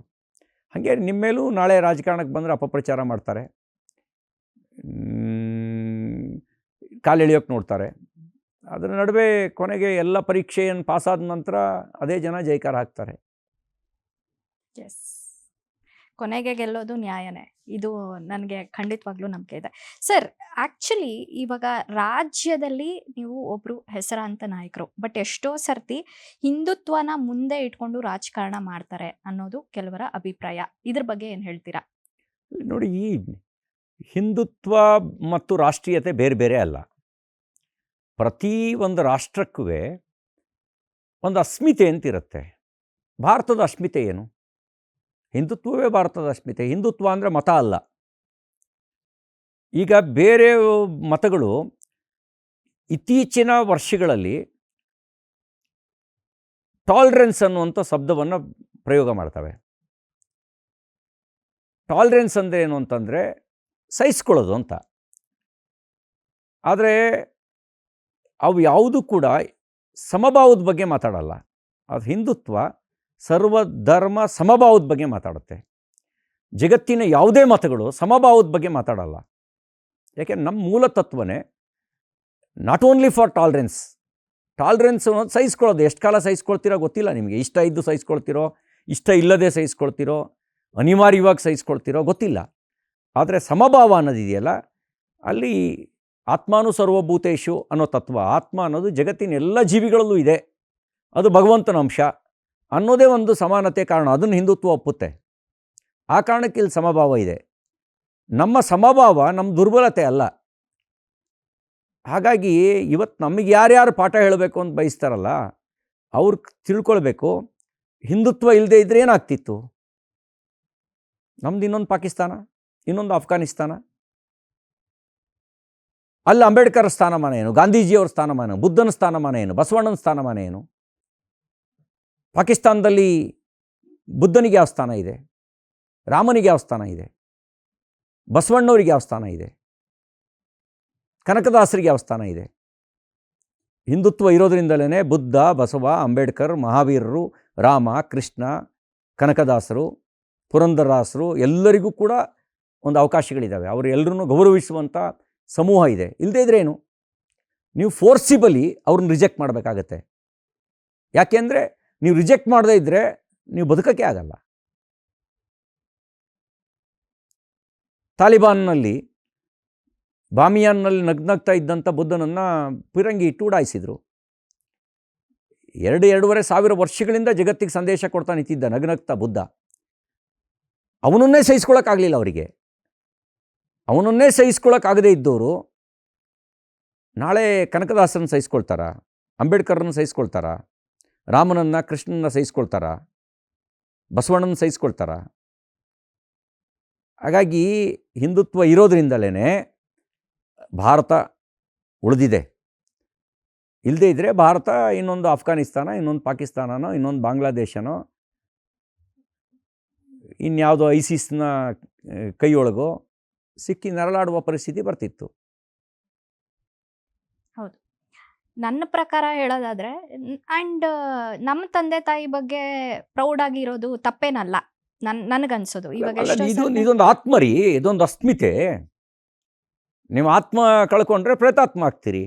ಭಾರತದ ಆತ್ಮ ಯಾವುದು? ನೀವು ಭಾರತದ ಇತಿಹಾಸವನ್ನು ರಾಮನ ಚರಿತ್ರೆಯ ಮೂಲಕನೇ ಗುರುತಿಸ್ಬೇಕು, ಸತ್ಯ ಹರಿಶ್ಚಂದ್ರನ ವ್ಯಕ್ತಿತ್ವದ ಮೂಲಕನೇ ಗುರುತಿಸ್ಬೇಕು, ಬುದ್ಧನ ವ್ಯಕ್ತಿತ್ವದ ಮೂಲಕನೇ ಗುರುತಿಸ್ಬೇಕು, ಮಹಾವೀರನ ವ್ಯಕ್ತಿತ್ವದ ಮೂಲಕನೇ ಗುರುತಿಸ್ಬೇಕು, ಬಸವಣ್ಣ, ಕನಕದಾಸರು, ಕುವೆಂಪು ಅವರು ಇವ್ರ ವ್ಯಕ್ತಿತ್ವದ ಮೂಲಕನೇ ಗುರುತಿಸ್ಬೇಕು. ಭಾರತದ ಆತ್ಮ ಏನು? ಇನ್ಯಾವುದ್ರ ಮೂಲಕ ಗುರುತಿಸ್ತೀರಿ ನೀವು? ಹಾಗಾದ್ರೆ ಅದನ್ನು ಹೊರತುಪಡಿಸಿದ್ರೆ ಏನಿದೆ? ಭಾರತ ಏನು ಉಳಿಯುತ್ತೆ? ಇದೊಂದು ಬರೀ ಭೂಭಾಗ ಮಾತ್ರ ಅಲ್ಲ, ಇದು ಒಂದು ಸಂಸ್ಕೃತಿ ಇದೆ. ಸಾವಿರಾರು ವರ್ಷಗಳ ಸಂಸ್ಕೃತಿ ಇದೆ ಮತ್ತು ಜಗತ್ತಿನ ಒಳಿತು ಬಯಸಿದ ಸಂಸ್ಕೃತಿ ಇದೆ. ಇಲ್ಲಿ ನಿಮಗೆ ಮೋಕ್ಷ ಪಡಿಬೇಕು ಅಂದರೆ ಆತ್ಮನೋ ಮೋಕ್ಷಾರ್ಥಂ ಜಗದ್ಹಿತಾಯ ಚ ಅಂತ ನಮ್ಮ ಪೂರ್ವಿಕರು ಹೇಳ್ಕೊಟ್ರು. ನೀನು ಮೋಕ್ಷ ಪಡಿಬೇಕು ಅಂತ ಹೇಳಿದ್ರೆ ಜಗತ್ತಿನ ಹಿತ ಬಯಸಿ ಕೆಲಸ ಮಾಡೋ ಮೋಕ್ಷ ಸಿಗುತ್ತೆ ಅಂತ ಹೇಳಿದ್ರು. ನೀನು ಹಣ ಗಳಿಸೋದ್ರಿಂದ ಮೋಕ್ಷ ಸಿಗುತ್ತೆ ಅಂತ ಹೇಳಲಿಲ್ಲ, ಕೊಲೆ ಮಾಡೋದ್ರಿಂದ ಮೋಕ್ಷ ಸಿಗುತ್ತೆ ಅಂತ ಹೇಳಲಿಲ್ಲ, ಇನ್ನೊಬ್ಬರ ಆಸ್ತಿ ಹೊಡ್ಕೊಳ್ಳೋದ್ರಿಂದ ಮೋಕ್ಷ ಸಿಗುತ್ತೆ ಅಂತ ಹೇಳಲಿಲ್ಲ. ಹೌದು. ವಿಶ್ವಕ್ಕೆ ಒಂದು ವಿಶೇಷವಾದಂಥ ಸಂದೇಶ ಕೊಟ್ಟಿರೋದು ಭಾರತ ಈ ಮೂಲಕ ಅನ್ಸುತ್ತೆ. ಬದುಕಲು ನಾನು ಯಾವುದೋ ಒಂದು ಮತದ ಬಗ್ಗೆ ಅಧ್ಯಯನ ಮಾಡ್ತಿದ್ದೆ. ಅಲ್ಲಿ ಸ್ವರ್ಗದ ಆಸೆ ತೋರಿಸ್ತಾರೆ. ಅದೆಷ್ಟೋ 73 ಜನ ಸುರಸುಂದರಿಯರು ಇರ್ತಾರೆ ನೀನು ಸ್ವರ್ಗದಲ್ಲಿ ಅಂತ ಹೇಳ್ತಾರೆ. ಅವ್ರು ಹೇಳ್ತಾರೆ, ನೀನು ಕಾಫಿರನ್ನ ಕೊಂದರೆ ನೀನು ಸ್ವರ್ಗ ಅಂತ ಹೇಳ್ತಾರೆ. ಇಲ್ಲಿ ನಮ್ಮಲ್ಲಿ ಏನು ಹೇಳ್ತಾರೆ? ನೀನು ಪರೋಪಕಾರ ಮಾಡು, ಪುಣ್ಯ ಸಿಗುತ್ತೆ, ಆ ಪುಣ್ಯದ ಬಲದಲ್ಲಿ ಸ್ವರ್ಗಕ್ಕೆ ಹೋಗ್ತೀಯ ಅಂತಾರೆ. ನರಕ ಅಂದರೆ ಪರಪೀಡನೆ ಮಾಡಿದ್ರೆ ನರಕ ಅಂತ ಹೇಳ್ತಾರೆ. ಅದನ್ನೇ ಬಸವಣ್ಣ ಹೇಳಿದರು, ಆಚಾರವೇ ಸ್ವರ್ಗ ಅನಾಚಾರವೇ ನರಕ ಅಂತ ಹೇಳಿದರು. ಸತ್ಯ ನುಡಿಯುವುದೇ ದೇವಲೋಕ, ಮಿಥ್ಯ ನುಡಿಯುವುದೇ ಮತ್ಸ್ಯಲೋಕ ಅಂತ ಹೇಳಿದರು. ಅಂದರೆ ಇಲ್ಲಿ ಅಂದರೆ ನೀವು ಈ ಫಂಡಮೆಂಟಲ್ ಥಾಟ್ಸಲ್ಲಿರುವಂಥ ಗ್ಯಾಪ್ ಲೆಕ್ಕ ಹಾಕಿ ಗಮನಿಸಿ. ಅದಕ್ಕೆ ನನಗೆ ಹೆಮ್ಮೆ ಇದೆ, ನಮ್ಮ ತತ್ವ ಅದು ಜಗತ್ತು ಒಪ್ಕೊಂಡಿರೋ ತತ್ವ. ಜಾತೀಯತೆ, ಅಸ್ಪೃಶ್ಯತೆ ಹಿಂದುತ್ವದ ಮೂಲ ಸಿದ್ಧಾಂತದಲ್ಲಿಲ್ಲ. ಅದು ವ್ಯಾವಹಾರಿಕವಾಗಿ ಬಂದಿರುವಂಥ ದೋಷ. ಆ ದೋಷವನ್ನು ಹೊರಗಿಡಬೇಕಾಗಿರೋದು ಹಿಂದುತ್ವನಲ್ಲ. ಅಸ್ಪೃಶ್ಯತೆ ಅನ್ನುವಂಥ ಕಳಂಕವನ್ನು ಹೊರಗಿಡಬೇಕು. ಜಾತೀಯತೆ ಅನ್ನುವಂಥ ವಿಷವನ್ನು ತೆಗೆದುಹಾಕಬೇಕು.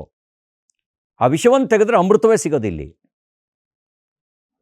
ಜನ ಏನು ಮಾಡ್ತಾ ಇದ್ದಾರೆ, ವಿಷವನ್ನು ತೆಗೆಯೋದ್ರ ಬದಲಿಗೆ ಅಮೃತವನ್ನೇ ಹೊರಗೆ ಹಾಕೋಕ್ಕೆ ಕೆಲವರು ಷಡ್ಯಂತ್ರ ರೂಪಿಸ್ತಾ ಇದ್ದಾರೆ. ನಾವು ವಿಷನ ತೆಗಿಬೇಕು. ವಿಷವನ್ನು ಇಟ್ಕೊಂಡು ಅಮೃತವನ್ನು ಹೊರಗೆ ಹಾಕುವ ಪ್ರಯತ್ನ ಕೆಲವು ಮಾಡ್ತಾ ಇದ್ದಾರೆ. ನಾವು ಹೇಳ್ತಾ ಇದ್ದೀವಿ, ಆ ವಿಷನ್ ತೆಗೀರಿ, ಅಸ್ಪೃಶ್ಯತೆ ಅನ್ನೋಂಥ ವಿಷನ್ ತೆಗೀರಿ, ಜಾತೀಯತೆ ಅನ್ನೋ ವಿಷನ್ ತೆಗೀರಿ, ಆವಾಗ ಉಳಿಯೋದು ಅಮೃತ. ಅದು ಲೋಕ ಕಲ್ಯಾಣ ಬಯಸಿದ ಅಮೃತ. ನಮ್ಮ ಪ್ರಾರ್ಥನೆ ಏನಿದೆ, ಪಶು ಪ್ರಾಣಿ ಪಕ್ಷಿಗಳಿಗೂ ಒಳಿತು ಬಯಸುವಂಥದ್ದು ನಮ್ಮ ಪ್ರಾರ್ಥನೆ ಇರ್ತಕ್ಕಂಥದ್ದು. ನನ್ನ ಜನಿಗೆ ಮಾತ್ರ ಒಳ್ಳೆಯದಾಗಲಿ ಅಂತ ಹೇಳಿಲ್ಲ, ನನ್ನ ದೇಶಕ್ಕೆ ಮಾತ್ರ ಒಳ್ಳೆಯದಾಗಲಿ ಅಂತ ಹೇಳಿಲ್ಲ. ಸರ್ವೇ ಜನೋ ಸುಖಿನೋ ಭವಂತು ಅಂತ ಹೇಳಿದ್ವಿ. ಬರೀ ಜನರಿಗೆ ಮಾತ್ರ ಹೇಳಿದ್ವಾ? ಪ್ರಾಣಿ ಪಕ್ಷಿ ಅಲ್ಲದೆ ಸಕಲ ಜೀವಿಗಳಿಗೂ ಒಳಿತಾಗಲಿ ಅಂತ ಹೇಳಿದ್ವಿ. ಹಾಗಾಗಿ ನಾವು ತೆಗೆದು ಹಾಕಬೇಕಾಗಿದೆ ಅಸ್ಪೃಶ್ಯತೆ ಅನ್ನುವಂಥ ವಿಷವನ್ನು, ತೆಗೆದು ಹಾಕಬೇಕಾಗಿದೆ ಜಾತೀಯತೆ ಅನ್ನೋ ವಿಷವನ್ನು. ಆಗ ಸಿಗೋದೇ ನಿಮಗೆ ಅಮೃತ. ಹೌದು ಸರ್, ನೀವು ರಾಜಕೀಯಕ್ಕೆ ಎಂಟ್ರಿ ಕೊಟ್ಟಾಗ ನಿಮ್ಮ ಆಕಾಂಕ್ಷೆ ಏನಾಗಿತ್ತು? ಅಂದರೆ ಎಷ್ಟೋ ಸರ್ತಿ ನೀವು ಹೇಳ್ದಂಗೆ ಕೆಲವೊಬ್ಬರು ನಾನು MLAನೇ ಆಗಬೇಕು, MP ನೇ ಆಗಬೇಕು, DCMೇ ಆಗಬೇಕು, CMೇ ಆಗಬೇಕು ಅಂತಲೂ ಬರ್ತಾರೆ. ಸೊ ನಿಮ್ಮ ಆಕಾಂಕ್ಷೆ ಏನಾಗಿತ್ತು ಸರ್? ನೋಡಿ, ನಾನು ಮುಂಚೆನೇ ಹೇಳಿದೆ, ನಮಗೆ ಸಿದ್ಧಾಂತದ ಹುಚ್ಚು ಮಾತ್ರ ಹಿಡಿದಿದ್ದು ಅಂಥೇಳಿ. ಕನಸು ಕಾಣುವಂಥ ವಾತಾವರಣ ಏನಿರಲಿಲ್ಲ. ಕನಸು ಕಂಡಿದ್ರೆ ನಗಾಡ್ತಿದ್ರು. ನಾವು MLA ಆಗ್ತೀವಿ ಅಂತ ಹೇಳಿದ್ರೆ, ಒಂದು ಪಂಚಾಯಿತಿ ಮೆಂಬರು ಆಗೋ ಯೋಗ್ಯತೆ ಇಲ್ಲದೆ ಇರುವಂಥ ಪಾರ್ಟಿ ನಿಮ್ಮದು, ನೀವೆಲ್ಲಿ MLA ಆಗ್ತೀರಿ ಅಂತ ಹೇಳ್ತಾಯಿದ್ರು. ಇವತ್ತು ಕನಸು ಕಾಣ್ಬೋದು, ಆದರೆ ಅವತ್ತು ಕನಸು ಕಾಣುವ ವಾತಾವರಣ ಇರಲಿಲ್ಲ. ಹಾಗಾಗಿ ವೈಯಕ್ತಿಕವಾಗಿರುವಂಥ ಕನಸನ್ನು ಇಟ್ಕೊಂಡೇನು ಬರಲಿಲ್ಲ. ನಮ್ಗನ್ನಿಸ್ತು, ಈ ಸಿದ್ಧಾಂತ ಉಳಿದೇ ಇದ್ದರೆ ರಾಷ್ಟ್ರ ದುರ್ಬಲ ಆಗುತ್ತೆ ಅಂತ ಅನ್ನಿಸ್ತು. ಈ ಸಿದ್ಧಾಂತ ಗಟ್ಟಿಯಾಗದೇ ಇದ್ದರೆ ರಾಷ್ಟ್ರ ದುರ್ಬಲ ಆಗುತ್ತೆ ಅಂತ ಅನ್ನಿಸ್ತು. ಈ ಸಿದ್ಧಾಂತ ಉಳಿದೇ ಇದ್ದರೆ ಸಂವಿಧಾನನೇ ಉಳಿಯಲ್ಲ ಅಂತ ಅನ್ನಿಸ್ತು. ಈ ಕೆಲವರು ಸಂವಿಧಾನಕ್ಕೆ ಅಪಾಯ ಇದೆ ಅಂತ ಹೇಳ್ತಾರೆ. ಸಂವಿಧಾನಕ್ಕೆ ಅಪಾಯ ಇದೆ. ಹಿಂದುತ್ವದ ಸಿದ್ಧಾಂತದಿಂದ ಸಂವಿಧಾನಕ್ಕೆ ಅಪಾಯ ಇಲ್ಲ. ಸಂವಿಧಾನಕ್ಕೆ ಅಪಾಯ ಇರೋದು ತಾಲಿಬಾನಿ ಸಿದ್ಧಾಂತದಿಂದ ಸಂವಿಧಾನಕ್ಕೆ ಅಪಾಯ ಇರೋದು. ಮತೀಯವಾದದಿಂದ ಅಪಾಯ ಇರೋದು, ಧರ್ಮದಿಂದ ಅಪಾಯ ಇಲ್ಲ. ಧರ್ಮದ ಮೂಲ ತಳಹದಿಯೇ ಸತ್ಯ, ಸತ್ಯದಿಂದ ಯಾವತ್ತೂ ಅಪಾಯ ಇಲ್ಲ. ಈಗ ಅಪಾಯ ಇರ್ತಕ್ಕಂಥದ್ದೇ ಇಂಟಾಲರೆನ್ಸು ಐಡಿಯಾಲಜಿಯಿಂದ. ವಿಚಾರದ ಇಂಟಾಲರೆನ್ಸ್ ಐಡಿಯಾಲಜಿ. ದೇವನೊಬ್ಬ ನಾಮ ಹಲವು ಅನ್ನೋ ತತ್ವ ಯಾವತ್ತಾದ್ರೂ ಅಸಹಿಷ್ಣುತೆಯನ್ನು ತೋರಿಸುತ್ತಾ? ನಾನು ನಂಬೋನು ಮಾತ್ರ ದೇವರು, ಉಳಿದಿದ್ದೆಲ್ಲ ದೇವರೇ ಅಲ್ಲ ಅನ್ನುವಂಥ ಮನಸ್ಥಿತಿ ಇದೆಯಲ್ಲ, ಅದು ಅಪಾಯಕಾರಿ. ಅವರಿಂದ ಸಂವಿಧಾನಕ್ಕೆ ಅಪಾಯ ಇದೆ ಮತ್ತು ಸ್ವಾತಂತ್ರ್ಯಕ್ಕೂ ಅಪಾಯ ಇದೆ. ಡಿಕ್ಟೇಟ್ ಮಾಡ್ತಾರೆ ಏನು ಮಾಡಬೇಕು ಅಂಥೇಳಿ. ಗಂಡಸು ಹೆಂಗೆ ಡ್ರೆಸ್ ಹಾಕಬೇಕು, ಹೆಂಗಸ್ರು ಹೆಂಗೆ ಡ್ರೆಸ್ ಹಾಕಬೇಕು, ಹೆಂಗಸು ಸ್ಕೂಲಿಗೆ ಬರಬೇಕೋ ಬೇಡವೋ, ಹೆಣ್ಮಕ್ಕಳು ಅನ್ನೋದನ್ನು ಡಿಕ್ಟೇಟ್ ಮಾಡುವಂಥ ಆ ಮನಸ್ಥಿತಿ ಸ್ವತಂತ್ರವನ್ನು ಕಿತ್ಕೊಳ್ಳುತ್ತೆ. ಆ ಸಿದ್ಧಾಂತ ಅಪಾಯಕಾರಿ. ಅದರಿಂದ ರಕ್ಷಣೆ ಮಾಡಬೇಕು ಅಂದರೆ ಹಿಂದುತ್ವ ಮತ್ತು ಹಿಂದುತ್ವವಾದಿಗಳು ಬಲಗೊಳ್ಳಬೇಕು. ಯಾವ ಪಾರ್ಟಿಲಿ ಬೇಕಾದ್ರೂ ಆಗ್ಬೋದು. ಯಾಕೆಂದರೆ ಇಲ್ಲಿಯ ಫಂಡಮೆಂಟಲ್ ಐಡಿಯಾಲಜಿ ಅದು ಬಹುತ್ವವನ್ನು ಒಪ್ಕೊಳ್ಳೋದು ಮಾತ್ರ ಅಲ್ಲ, ಬಹುತ್ವವನ್ನು ಪಾರ್ಟ್ ಆ್ಯಂಡ್ ಪಾರ್ಸಲ್ ಆಫ್ ಐಡಿಯಾಲಜಿಯಾಗಿ ಮಾಡ್ಕೊಂಡಿರೋದು. ಒಪ್ಕೊಳ್ಳೋದು ಬೇರೆ. ಅದು ಒಂದು ಸಿದ್ಧಾಂತದ ಮೂಲವೇ, ಅದು ಬಹುತ್ವದ ಮೂಲನೇ ಇದು. ಸರ್, ನಿಮ್ಮ ಡ್ರೀಮ್, ಕನಸು ಏನು? ವೈಯಕ್ತಿಕವಾಗಿ ಕೇಳ್ತಾ ಇದ್ದೀರೋ ಅಥವಾ ಎರಡೂ ಒಂದು ರೀತಿಯಲ್ಲಿ ಸರ್, ಹ್ಮ್? ಎರಡೂ ರೀತಿಲಿ. ನಮ್ಮ ತಾಯಿ ಭಾರತಿ ವಿಶ್ವಗುರು ಆಗಬೇಕು. ಆಗ ಜಗತ್ತಿನ ಕಲ್ಯಾಣ ಆಗತ್ತೆ. ಅದು ನಮಗೆ ಬಿತ್ತಿರುವಂಥ ಕನಸು. ಸಂಕುಚಿತವಾಗಿರುವಂಥ ಕನಸಲ್ಲಿ ಬಿಟ್ಟು ಬೆಳೆಸೇ ಇಲ್ಲ. ಹಾಗೆ ಯೋಗ್ಯರ ಕೈಗೆ ಅಧಿಕಾರ ಬರಬೇಕು. ಯಾವುದೇ ಪಾರ್ಟಿ ಇರಲಿ, ಯೋಗ್ಯರು ಅಧಿಕಾರ ಸ್ಥಾನಕ್ಕೆ ಬಂದರೆ ಯೋಗ್ಯವಾದ ಕೆಲಸ ಆಗ್ತವೆ. ಲೂಟಿ ಹೊಡೆಯೋರು ಬಂದರೆ ಲೂಟಿ ಹೊಡೆಯೋಕ್ಕೆ ಕೂತ್ಕೊಳ್ತಾರೆ.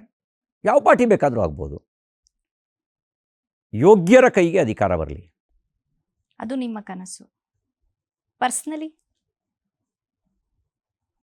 ಆ ಥರ ಸಣ್ಣ ಸಣ್ಣ ಆಸೆ ಇಟ್ಕೊಂಡು ರಾಜಕೀಯಕ್ಕೆ ಬಂದಿಲ್ಲ. ಒಳ್ಳೆಯವರ ಯೋಗ್ಯರ ಕೆಳಗೆ ನಾನು ಕೈಯಾಳಾಗಿ ಕಾಲಾಳಾಗಿ ಕೆಲಸ ಮಾಡೋಕ್ಕೆ ಸಿದ್ಧನಿದ್ದೀನಿ. ಅವರು ರಾಜ್ಯ ರಾಷ್ಟ್ರಹಿತವನ್ನು ಲಕ್ಷ್ಯದಲ್ಲಿ ಇಟ್ಕೊಂಡು ಕೆಲಸ ಮಾಡಬೇಕು, ನಿಸ್ವಾರ್ಥಿಯಾಗಿರಬೇಕು. ಅವ್ರ ಜೊತೆಗೆ ನಾವು ಆಳಾಗಿ ಕೆಲಸ ಮಾಡೋಕ್ಕೆ ತಯಾರಿದ್ದೀನಿ. ನಾನು ಅರಸನಾಗಬೇಕಾಗಿಲ್ಲ. ಅಂಥವ್ರ ನಡುವೆ ಆಳಾಗಿ ಕೆಲಸ ಮಾಡಿದ್ರು ದೇಶಕ್ಕೆ ಒಳ್ಳೆಯದಾಗತ್ತೆ. ಆ್ಯಕ್ಚುಲಿ ವೆರಿ ಬಿಗ್ ವಿಷನ್ ಅಂತ ಹೇಳಬಹುದು. ಯಾಕೆಂತಂದರೆ ಸಣ್ಣ ಸಣ್ಣ ಪರ್ಸ್ನಲ್ ಆಸೆಗಳನ್ನ ಇಟ್ಕೊಂಡು ಕೂಡ ಎಷ್ಟೋ ಜನ ರಾಜಕೀಯಕ್ಕೆ ಬರ್ತಾರೆ. ಬಟ್ ಈ ಒಂದು ವಿಷನ್ಗೆ I really want to say hats off. And BJP ಸರ್ಕಾರ 2 ಬಾರಿ ಅವಧಿಯಲ್ಲಿ ಮಿನಿಸ್ಟರ್ ಆದರೂ ಕೂಡ ನಿಮಗೆ ಮುಂದುವರಿಯೋದಕ್ಕೆ ಬಿಡಲಿಲ್ಲ. ಇದಕ್ಕೆ ಕಾರಣ ಏನಾಗಿರಬಹುದು ಸರ್? ನೋಡಿ, ಏನಾಗ್ತದೆ, ಕೆಲವರು ಅಧಿಕಾರಕ್ಕಾಗಿ ಪಕ್ಷ ಬಿಡ್ತಾರೆ. ನನ್ನ ಪಕ್ಷಕ್ಕಾಗಿ ಅಧಿಕಾರ ಬಿಟ್ಟೆ ಅಷ್ಟೇ. ಎಷ್ಟೋ ಜನ ಅಧಿಕಾರಕ್ಕಾಗಿಯೇ ಪಕ್ಷ ಬಿಟ್ಟು ಬಂದಿದ್ದಾರೆ. ನನಗೆ ನಿನ್ನ ಆಯ್ಕೆ ಯಾವುದಪ್ಪ, ಅಧಿಕಾರವ ಅಥವಾ ಪಕ್ಷವ ಅಂತಂದಾಗ ಒಂದು ಕ್ಷಣವೂ ತಡ ಮಾಡದೆ ಹೇಳಿದೆ ಪಾರ್ಟಿ ಅಂತ ಹೇಳಿದೆ. ಹಾಗಾಗಿ ಪಾರ್ಟಿ ಕೆಲಸಕ್ಕಾಗಿ ಅಧಿಕಾರ ಬಿಟ್ಟು ಹೊರಟೆ. ಅದನ್ನ ತ್ಯಾಗ ಅಂತ ನಾನು ಹೇಳೋದಿಲ್ಲ. ಆಯ್ಕೆ ಪ್ರಶ್ನೆ ಬಂದಾಗ ನನಗನ್ನಿಸ್ತು ಇದ್ರಲ್ಲಿ ಕನ್ಫ್ಯೂಷನ್ ಇರಬಾರ್ದು. ಇವತ್ತು ನಾನು ಏನು ನಿರ್ಣಯ ತೆಗೆದುಕೊಳ್ತೀನೋ ಅದರಲ್ಲಿ ನನಗೆ ಆತ್ಮತೃಪ್ತಿಯೂ ಇರಬೇಕು, ಉಳಿದವರಿಗೂ ಒಂದು ಪ್ರೇರಣೆ ಅಂತ ಅನ್ನಿಸ್ಬೇಕು ಅಂತ ಅನ್ನಿಸಿ ನಿನ್ನ ಆಯ್ಕೆ ಯಾವುದು ಅಂದಾಗ ಪಾರ್ಟಿ ಅಂತ ಹೇಳಿದೆ. ಉಳಿದಿದ್ದೆಲ್ಲ ಪಾರ್ಟಿಗೆ ಬಿಡ್ತೀನಿ. ಬಟ್ ಯಾವತ್ತು ಒಂದು ನಿಮಿಷ ಕೂಡ ಅನಿಸ್ಲಿಲ್ವಾ ಅಯ್ಯೋ ಕಳೆದೋಗ್ಬಿಟ್ರೆ ಏನಾಗ್ಬಿಡುತ್ತೆ? ಅಲ್ಲ, ಭಾಳ ಜನ ಹೇಳಿದರು. ನೋಡಿ ಏನಾಗ್ತದೆ, ಶಾಶ್ವತ ಅನ್ನೋದು ಯಾವುದು? ಸತ್ಯ ಮಾತ್ರ ಶಾಶ್ವತವಾಗಿರೋದು. ಇನ್ನು ಉಳಿದಿದ್ದೆಲ್ಲ ಕಾಲದ ಪ್ರಭಾವಕ್ಕೆ ಒಳಗಾಗೇ ಆಗ್ತವೆ. ಹಂಗಾಗಿ ನಾವು ಹೆಜ್ಜೆ ಗುರುತುಗಳನ್ನು ಬಿಟ್ಟು ಹೋಗ್ಬೋದಾಗಿರೋದು, ಯಾವ ಅಧಿಕಾರ ಹಿಡಿತೀವಿ ಅನ್ನೋದ್ರ ಮೇಲೆ ಹೆಜ್ಜೆ ಗುರುತು ಬಿಟ್ಟು ಹೋಗೋಕ್ಕಾಗಲ್ಲ. ಎಷ್ಟೋ ಜನ ರಾಜ ಮಹಾರಾಜರು ಬಂದು ಹೋಗಿದ್ದಾರೆ, ನೆನಪೇ ಇಲ್ಲ. ಒಳ್ಳೆ ರಾಜರನ್ನು ಮಾತ್ರ ನೆನಪಿಟ್ಕೊಂಡಿದೆ. ನಾವು ಇದ್ದಾಗ ಏನು ಒಳ್ಳೆ ಕೆಲಸ ಮಾಡ್ತೀವಿ ಅದು ಜನರ ಮನಸ್ಸಲ್ಲಿ ಉಳಿಯುತ್ತೆ. ಅದು ಬಿಟ್ಟರೆ ಎಷ್ಟು ಕಾಲ ಇದ್ವಿ ಅನ್ನೋದು ಜನರ ಮನಸ್ಸಲ್ಲಿ ಉಳಿಯಲ್ಲ. ಅಧಿಕಾರ ಇದ್ದಾಗ ಹೊಗಳು ಭಟ್ರು ಬರ್ತಾರೆ, ತಮ್ಮ ಲಾಭ ಮಾಡ್ಕೊಳ್ಳೋಕ್ಕೆ ಹೊಗಳ್ತಾರೆ, ಹೊಗಳು ಹೋಗ್ತಾರೆ. ಆ ಹೊಗಳಿಗೆ ಸೂಲಕ್ಕೆ ಏರಿಸೋ ಕೆಲಸ ಮಾಡ್ತಾರೆ. ಆಮೇಲೆ ಹಾಗಾಗಿ ನಾವು ಆತ್ಮತೃಪ್ತಿ ಇರಬೇಕು ಅಂತಂದರೆ ನಾವು ಒಳ್ಳೆ ಕೆಲಸ ಮಾಡಬೇಕು. ಒಂದು ನಿಮಿಷನೂ ಅನಿಸ್ತಿರ್ಲಿಲ್ವ ಸರ್? ಅಂದರೆ ಇವಾಗ ನೀವು ಹೇಳಿದ್ರಿ, ಅಂದರೆ ಇವ್ರು ಹೇಳೋರು ಅಂತ. ಒಂದು ನಿಮಿಷನೂ ಪರವಾಗಿಲ್ಲ ಬಿಡು, ನನಗೆ ನನ್ನ ಕರಿಯರ್, ನನ್ನ ಒಂದು ಡೆವಲಪ್ಮೆಂಟ್ ಅದು ಇಂಪಾರ್ಟೆಂಟು ಅಂತ ಎಲ್ಲೂ ಅನಿಸಿಲ್ಲ. ನನ್ನ ನಂಬಿಕೆ ಯಾವತ್ತೂ ನಾನು ಕಳ್ಕೊಂಡಿಲ್ಲ. ನನ್ನ ಪಕ್ಷದ ಮೇಲಿನ ನನ್ನ ನಂಬಿಕೆ ಕಳ್ಕೊಂಡಿಲ್ಲ. ತಂದೆ ಮಗುನ ಮೇಲಕ್ಕೆ ಆದರೆ ಅದು ನಗ್ತಾ ಇರತ್ತದು. ನನ್ನನ್ನು ಕೆಳಗೆ ಬೀಳಿಸ್ಬಿಡ್ತಾರೆ ಅಂತದೇನು ಅಂದ್ಕೊಳ್ಳೋದಿಲ್ಲ. ನನ್ನಪ್ಪ ನನ್ನನ್ನು ಹಿಡಿತಾನೆ ಅಂತ ನನಗೂ ನನ್ನ ಪಕ್ಷದ ಮೇಲಿನ ನಂಬಿಕೆ. ಮೇಲ್ಗಡೆಯಿಂದ ದಬ್ಬಿದ್ರು ಪ್ಯಾರಾಚೂಟ್ ಹಾಕಿ ದಬ್ತಾರೆ, so that we can see the world ಥರ. ಸೊ 2019ರಲ್ಲಿ BJP ಸರ್ಕಾರದಲ್ಲಿ ನಿಮಗೆ ಕೊಟ್ಟಂತಹ ಖಾತೆಯನ್ನು ಯಶಸ್ವಿಯಾಗಿ ನೀವು ನಿರ್ವಹಿಸಿದ್ರಿ. ಆದರೂ ಮಧ್ಯದಲ್ಲೇ ಸಂಪುಟದಲ್ಲಿ ಕೈ ಬಿಟ್ರು. ಇದರ ಒಂದು ಹಿಂದೆ ಯಾರದಾದ್ರೂ ಕೈವಾಡ ಇತ್ತು ಅಂತ ಇಲ್ಲ, ನನಗೆ ರಾಷ್ಟ್ರೀಯ ಪ್ರಧಾನ ಕಾರ್ಯದರ್ಶಿ ನಮ್ಮ ರಾಷ್ಟ್ರೀಯ ಅಧ್ಯಕ್ಷರು ನನಗೆ ಫೋನ್ ಮಾಡಿದ್ರು. ಉಭಯ ಕುಶಲೋಪರಿ ವಿಚಾರಿಸಿದ ನಂತರ ಸೆಪ್ಟೆಂಬರ್ 25 ದೀನ್ ದಯಾಳ್ ಉಪಾಧ್ಯಾಯರ ಜನ್ಮದಿನ. ಅವರು ಉಭಯ ಕುಶಲೋಪರಿ ವಿಚಾರಿಸಿದ ನಂತರ ನನಗೆ ಕೇಳಿದರು, ಆಪ್ಕಾ ಆದ್ಯತಾ ಕ್ಯಾ ಹೇ ಅಂದರು. आप किसके बारे में पूछ रहे हैं, मुझे मालूम नहीं है ಅಂತ ಹೇಳಿದೆ. ಅವ್ರು ಹೇಳಿದರು, पार्टी और सरकार आद्यता क्या है, हमेशा पार्टी है, सोच करके बताओ अंदर, सोचने का ज़रूरत नहीं, हमेशा पार्टी है अंदे. ठीक है, आप हमारा टीम में रहेगा ಅಂತ ಹೇಳಿದರು. ಅವ್ರು ನಾನು ಮರುದಿನ 26ನೇ ತಾರೀಕು ನಾನು ಅನೌನ್ಸ್ ಮಾಡಿದ್ರು ರಾಷ್ಟ್ರೀಯ ಪ್ರಧಾನ ಕಾರ್ಯದರ್ಶಿ ಅಂತ. ಆಮೇಲೆ ನನಗನ್ನಿಸ್ತು, ನನಗೇನು ರಾಜೀನಾಮೆ ಕೊಡಿ ಅಂಥೇಳಿ ನಮ್ಮ ಮುಖ್ಯಮಂತ್ರಿಗಳು ಕೇಳಿರಲಿಲ್ಲ, ನಮ್ಮ ರಾಷ್ಟ್ರೀಯ ಅಧ್ಯಕ್ಷರು ಕೇಳಿರಲಿಲ್ಲ. ನನಗನ್ನಿಸ್ತು ಎರಡೂ ಸ್ಥಾನಕ್ಕೆ ನ್ಯಾಯ ಕೊಡೋಕ್ಕಾಗಲ್ಲ ಅಂಥೇಳಿ. ಆವಾಗ ಸಚಿವ ಸ್ಥಾನಕ್ಕೆ ರಾಜೀನಾಮೆ ಕೊಟ್ಟೆ, ತೆಗೆದಾಕಲಿಲ್ಲ. ನಾನು ಪಕ್ಷದ ಪ್ರಧಾನ ಕಾರ್ಯದರ್ಶಿ ಉಳಿಸ್ಕೊಂಡು ಸಚಿವ ಸ್ಥಾನಕ್ಕೆ ರಾಜೀನಾಮೆ ಕೊಟ್ಟೆ. ಹೌದು, ಯಾಕೆಂದ್ರೆ ಎಷ್ಟೋ ಸರ್ತಿ ಇದೂ ಇಂಪಾರ್ಟೆಂಟ್ ಆಗುತ್ತೆ ಅನ್ಸುತ್ತೆ. ಅದು ಸಿಕ್ಕುತ್ತೆ, ಇದು ಸಿಕ್ಕುತ್ತೆ, ಎಲ್ಲ ಸಿಕ್ಕುತ್ತೆ ಅಂತ ಎಲ್ಲ ಮೈ ಮೇಲೆ ಹೇರ್ಕೊಂಡ್ರೆ ಎಷ್ಟೊಂದು ಸರ್ತಿ ಯಾವ ಒಂದು ಕೆಲಸಕ್ಕೂ ನಾವು ನ್ಯಾಯ ಒದಗಿಸೋಕ್ಕಾಗಲ್ಲ ಅಂತ. ಬಟ್ ಅಗೇನ್ ಎಷ್ಟೊಂದು ವಿಷಯ ನನಗೆ ಕಲಿಯಕ್ಕೆ ಸಿಗ್ತಾ ಇದೆ ಈ ಒಂದು ಇಂಟರ್ವ್ಯೂ ಇಂದ. ಯಾಕಂದ್ರೆ ನಿಜ, ಒಂದು 3 ವರ್ಷದ ನಂತರ ಹೇಗೆ ಅಚಾನಕ್ಕಾಗಿ ಸೇರಿಸ್ಕೊಂಡ್ರು, ಹಾಗೆ ಅಚಾನಕ್ಕಾಗಿ ಒಂದಿನ ಫೋನ್ ಮಾಡಿ, आपके बारे में अलग हम सोच रहा है, आपको दूसरा जिम्मेदारी हम देंगे, महामंत्री पद से हम लोग सोच रहा है, अलग जिम्मेदारी देंगे ಅಂತ ಹೇಳಿದರು. ಈಗ 1.5 ವರ್ಷ, 2 ವರ್ಷ ಆಗ್ತಾ ಬಂತು. ಬರ್ತವೆ ಇವೆಲ್ಲ ಜೀವನದಲ್ಲಿ, ನಮ್ಮನ್ನು ಪರೀಕ್ಷೆ ಮಾಡೋಕ್ಕೇ ಕೆಲವು ಸಂದರ್ಭಗಳು ಹಿಂಗೆ ಬರ್ತವೆ. ಈ ಪರೀಕ್ಷೆಯಲ್ಲಿ ಪಾಸಾಗೋದ್ರಿಂದ ಸ್ಥಾನಮಾನಗಳು ಸಿಗ್ತೋ ಬಿಡ್ತೋ, ಆದರೆ ವ್ಯಕ್ತಿತ್ವ ನಿರ್ಮಾಣ ಮತ್ತು ವ್ಯಕ್ತಿತ್ವದ ಪ್ರೇರಣೆ ಅಂತೂ ಸಿಕ್ಕೇ ಸಿಗುತ್ತೆ. ನಾನು ಹಂಗೆ ಯೋಚನೆ ಮಾಡಿದೆ, ನಾವು ಹೇಗೆ ನಡ್ಕೊಳ್ತೀವಿ ಅನ್ನೋದು ಉಳಿದವರಿಗೆ ಒಂದು ಮಾದರಿ ಆಗುತ್ತೆ, ಮಾರ್ಗದರ್ಶನ ಆಗುತ್ತೆ, ನಮಗೊಂದು ಆತ್ಮತೃಪ್ತಿ ಇರುತ್ತೆ ಅಂತ ಅಂದ್ಕೊಂಡು ನಾನು ಆ ನೆಲೆಯಲ್ಲೇ ಯೋಚನೆ ಮಾಡಿದೆ. ಎಸ್, ಸೊ ನನಗೂ ಇವಾಗ ಆ್ಯಕ್ಚುಲಿ ಅದೇ ಹೇಳ್ದಂಗೆ ಕಲಿಯಕ್ಕೆ ತುಂಬ ವಿಷಯಗಳು ಸಿಕ್ತು. ಅದು ಮಾಡೋಣ, ಇದು ಮಾಡೋಣ ಅಂತ ಎಷ್ಟೋ ಸರ್ತಿ ಆಸೆ ಪಟ್ಟು ನಾವು ಎಲ್ಲದನ್ನು ಎಳ್ಕೋತೀವಿ. ಆದರೆ ಎಷ್ಟೋ ಸರ್ತಿ ಎಲ್ಲ ವಿಷಯಗಳನ್ನೂ 100% ಕೊಡೋದಕ್ಕೆ ಆಗ್ತಾ ಇರಲ್ಲ. So thank you for telling that. Yes, ದೇಶದ ಬೇರೆ ಬೇರೆ ರಾಜ್ಯಗಳ ಉಸ್ತುವಾರಿಯಾಗಿ ಕೆಲಸ ಮಾಡಿದ್ದೀರಾ. ಗೋವಾ, ತಮಿಳುನಾಡು ರಾಜ್ಯಗಳ ಜವಾಬ್ದಾರಿ ಕೂಡ ಹೊತ್ತಿದ್ರಿ. ಹೇಗಿತ್ತು ಆ ಜವಾಬ್ದಾರಿಗಳು? ಗೋವಾ, ತಮಿಳುನಾಡು, ಮಹಾರಾಷ್ಟ್ರ 3 ರಾಜ್ಯಗಳ ಸಂಘಟನಾ ಜವಾಬ್ದಾರಿ ಇತ್ತು. ಅದಕ್ಕೆ ಮುಂಚೆ ಅಂಡಮಾನ್ ನಿಕೋಬಾರ್ನಲ್ಲಿ, ಕೇರಳದಲ್ಲಿ ಕೆಲವು ಕಾಲ ಕೆಲಸ ಮಾಡಿದ್ದೆ. ಒಂದೊಂದು ಹೊಸ ಅನುಭವ, ಭಾಷೆ ಗೊತ್ತಿಲ್ಲದೆ ಭಾವನೆ ಸಂಪರ್ಕದಲ್ಲಿ ಮಾತ್ರ ಕೆಲಸ ಮಾಡಬೇಕಾದಂಥ ಪರಿಸ್ಥಿತಿಯಲ್ಲಿ ಒಂದು ರೀತಿ ಹೊಸ ಅನುಭವ. ನಾವು ಅಂದ್ಕೊಂಡಂಗೆ ಇರೋಲ್ಲ. ಈಗ ಹೊರಗಡೆ ನೋಡಿದ್ರೆ ಏನಿಸ್ತಾರೆ, ತಮಿಳುನಾಡು ಜನ ಭಾಳ ಅವರು ಭಾಷಾ ಪ್ರೇಮಿಗಳು, ಅವ್ರ ಜೊತೆಯಲ್ಲಿ ವ್ಯವಹರಿಸೋದೇ ಕಷ್ಟ ಅಂತ ಹೇಳ್ತಾರಲ್ಲ, ಹಾಗೇನಿಲ್ಲ. ನಾನು ತಮಿಳ್ನಾಡಿಗೆ ಹೋಗಿ ಕೆಳ ಹಂತದಲ್ಲಿ ಕಾರ್ಯಕರ್ತರ ಜೊತೆ ಕೆಲಸ ಮಾಡಬೇಕಾದ್ರೆ ಅವ್ರಿಗೆ ನಾನು ಹೇಳ್ತಾ ಇದ್ದೆ, ನಲ್ಲ ತಮಿಳು ಪೇಸುವರಾದು, ನಾನು ಕನ್ನಡದಲ್ಲಿ ಪೇಸುವರೇನು ಅಂತ ಹೇಳಿದ್ರೆ ಅವ್ರು ಹೇಳೋರು, ಅಣ್ಣ ಪೇಸುವರ್ ಅನ್ನೋರು. ಅಂದರೆ ನೀವು ಮಾತಾಡಿ ಅಂಥೇಳಿ ಅವರಿಗೆ ಒಪ್ಕೊಳ್ಳೋರು. ಇನ್ಯಾರೋ ಬಂದು ಕನ್ನಡದಲ್ಲಿ ಟ್ರಾನ್ಸ್ಲೇಟ್ ಮಾಡೋರು. ಆದರೆ ಹೊರಗಡೆ ಕನ್ನಡನಲ್ಲಿ ನಾನು ಮಾತಾಡಿದ್ದನ್ನು ತಮಿಳಿಗೆ ಟ್ರಾನ್ಸ್ಲೇಟ್ ಮಾಡಿ ಮಾತಾಡೋರು.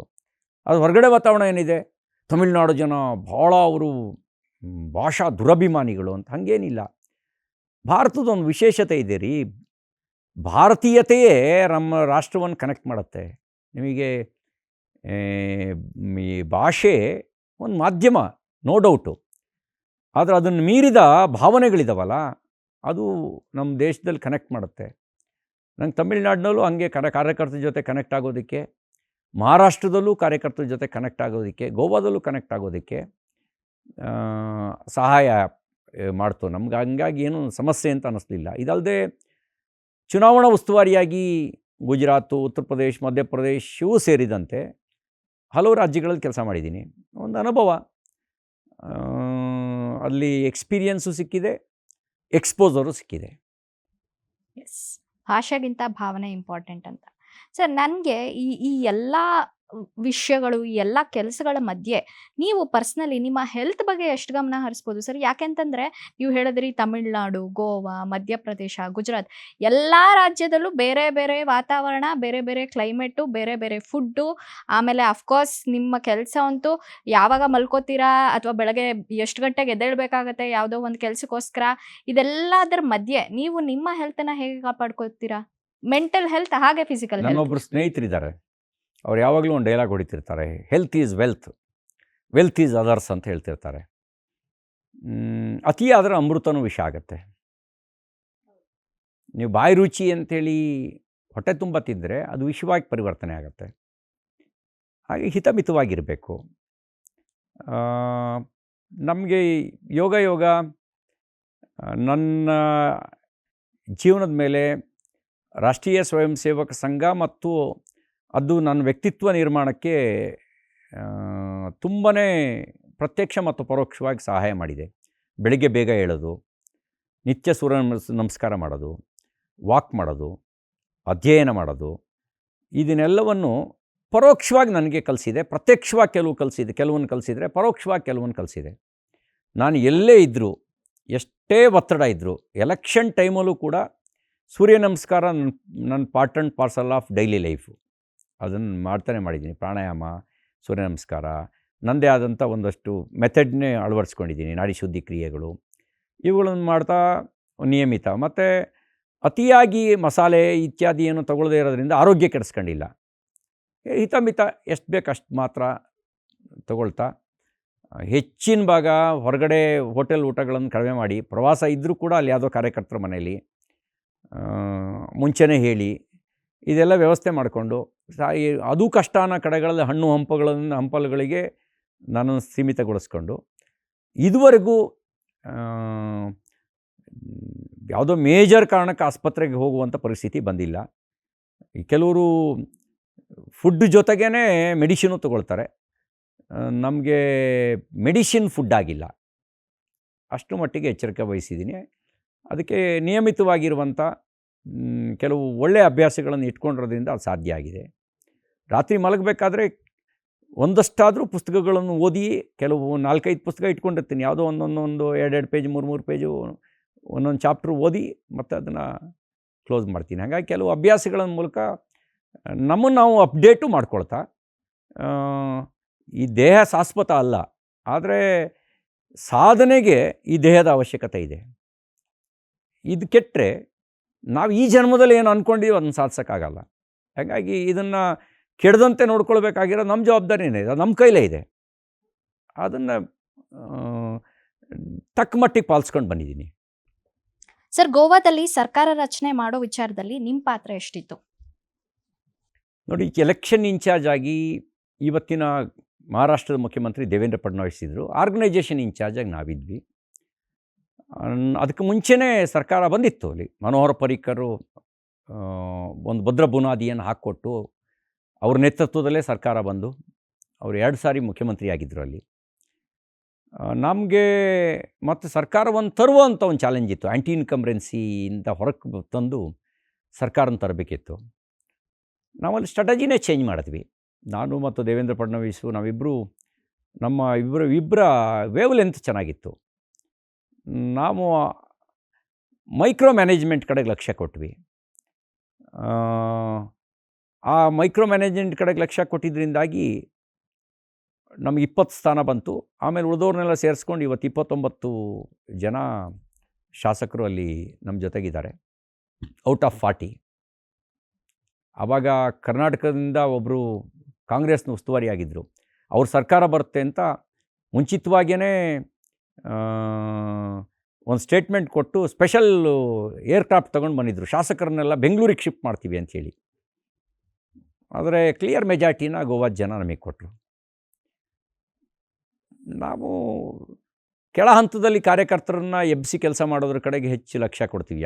ಎಲ್ಲಿ ಇನ್ಚಾರ್ಜ್ ಮಾಡಿದ್ರೂ ದೊಡ್ಡ ಭಾಷಣ, ವೇದಿಕೆ, ಲೀಡರ್ಗಳನ್ನು ಮ್ಯಾನೇಜ್ ಮಾಡೋದ್ರ ಕಡೆಗೆ ನನಗೆ ಆಸಕ್ತಿ ಇಲ್ಲ. ಕಾರ್ಯಕರ್ತರನ್ನು ಎಬ್ಬಿಸೋದ್ರ ಕಡೆಗೆ ನನಗೆ ಆಸಕ್ತಿ ಇದೆ. ಅದ್ರಲ್ಲಿ ಸಕ್ಸಸ್ ಆಗಿದ್ದೀನಿ. ನೈಸ್. ತಮಿಳ್ನಾಡಲ್ಲಿ ಪ್ರಾದೇಶಿಕ ಪಕ್ಷಗಳು ಬಲವಾಗಿ ಬೇರೂರಿವೆ. ಅಣ್ಣಾಮಲೈ ಹೋರಾಟದ ಜೊತೆಗೆ ತಮ್ಮ ಹೋರಾಟ ಕೂಡ ಫಲ ಕೊಡಲಿಲ್ಲ. ಇದ್ರ ಬಗ್ಗೆ ಏನು ಹೇಳ್ತೀರಾ ಸರ್? ನೋಡಿ, ಕೆಲವು ಜಾಗಗಳಲ್ಲಿ ಹೆಚ್ಚು ಪರಿಶ್ರಮ ಹಾಕಬೇಕಾಗತ್ತೆ. ನಾವಿನ್ನು ಬಡ್ಡಿಂಗ್ ಲೆವೆಲಲ್ಲಿ ಇದ್ದೀವಿ ತಮಿಳ್ನಾಡಲ್ಲಿ. ನನಗೆ ವಿಶ್ವಾಸ ಇದೆ ಕರ್ನಾಟಕವೂ ಅಂಥದೇ ಒಂದು ಕಾಲಘಟ್ಟದಲ್ಲಿ ಇತ್ತು. ಇವತ್ತು ವಿ ಆರ್ ಆಲ್ಟರ್ನೇಟಿವ್. ನಮ್ಮದೇ ಆದ ಕೆಲವು ದೌರ್ಬಲ್ಯದಿಂದಾಗಿ ನಾವು ಅಧಿಕಾರ ಕಳ್ಕೊಂಡಿದ್ದೀವಿ. ಆದರೆ ವಿ ಆರ್ ಆಲ್ಟರ್ನೇಟಿವ್ ಇನ್ ಕರ್ನಾಟಕ. ನಾವೇ ಪರ್ಯಾಯ. ತಮಿಳ್ನಾಡಿನಲ್ಲೂ ಕೂಡ ನಮ್ಮ ವಿಚಾರಧಾರೆ ಇವತ್ತಿಲ್ಲ ನಾಳೆ ಫ್ರಂಟ್ ಲೈನಿಗೆ ಬಂದೇ ಬರುತ್ತೆ. ಕೆಲವು ಕಾಲ ನಡೆದಿದೆ. ಈಗ DMK ADMK ಕಳೆದ 6 ದಶಕಗಳಿಂದ ಅವ್ರದ್ದು ನಡೆದಿದೆ.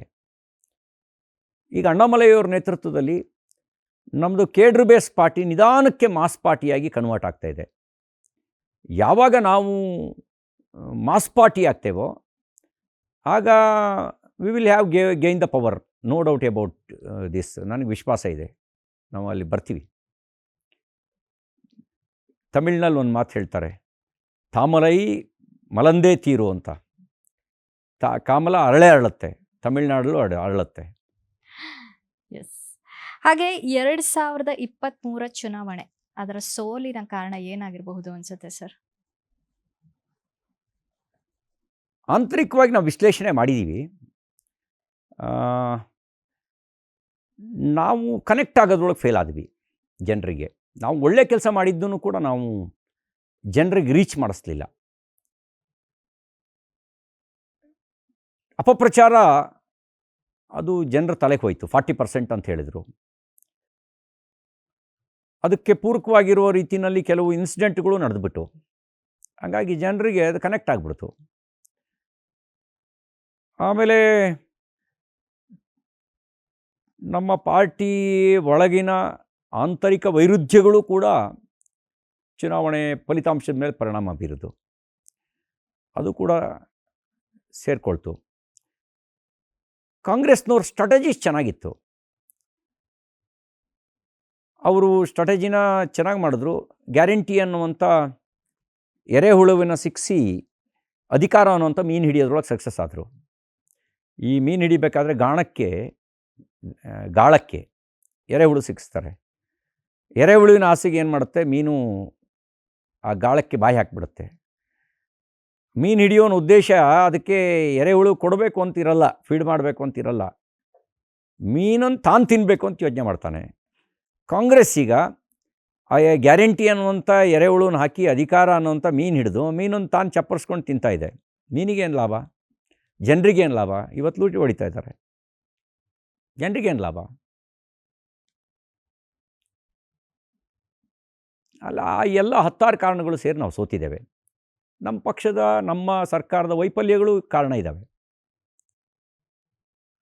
ನಮ್ಮ ಒಳ್ಳೆ ಕೆಲಸ ನಾವು ಜನರಿಗೆ ರೀಚ್ ಮಾಡದೇ ಇರೋದು ಒಂದು ಪ್ರಬಲವಾಗಿರೋ ಒಂದು ಕಾರಣ.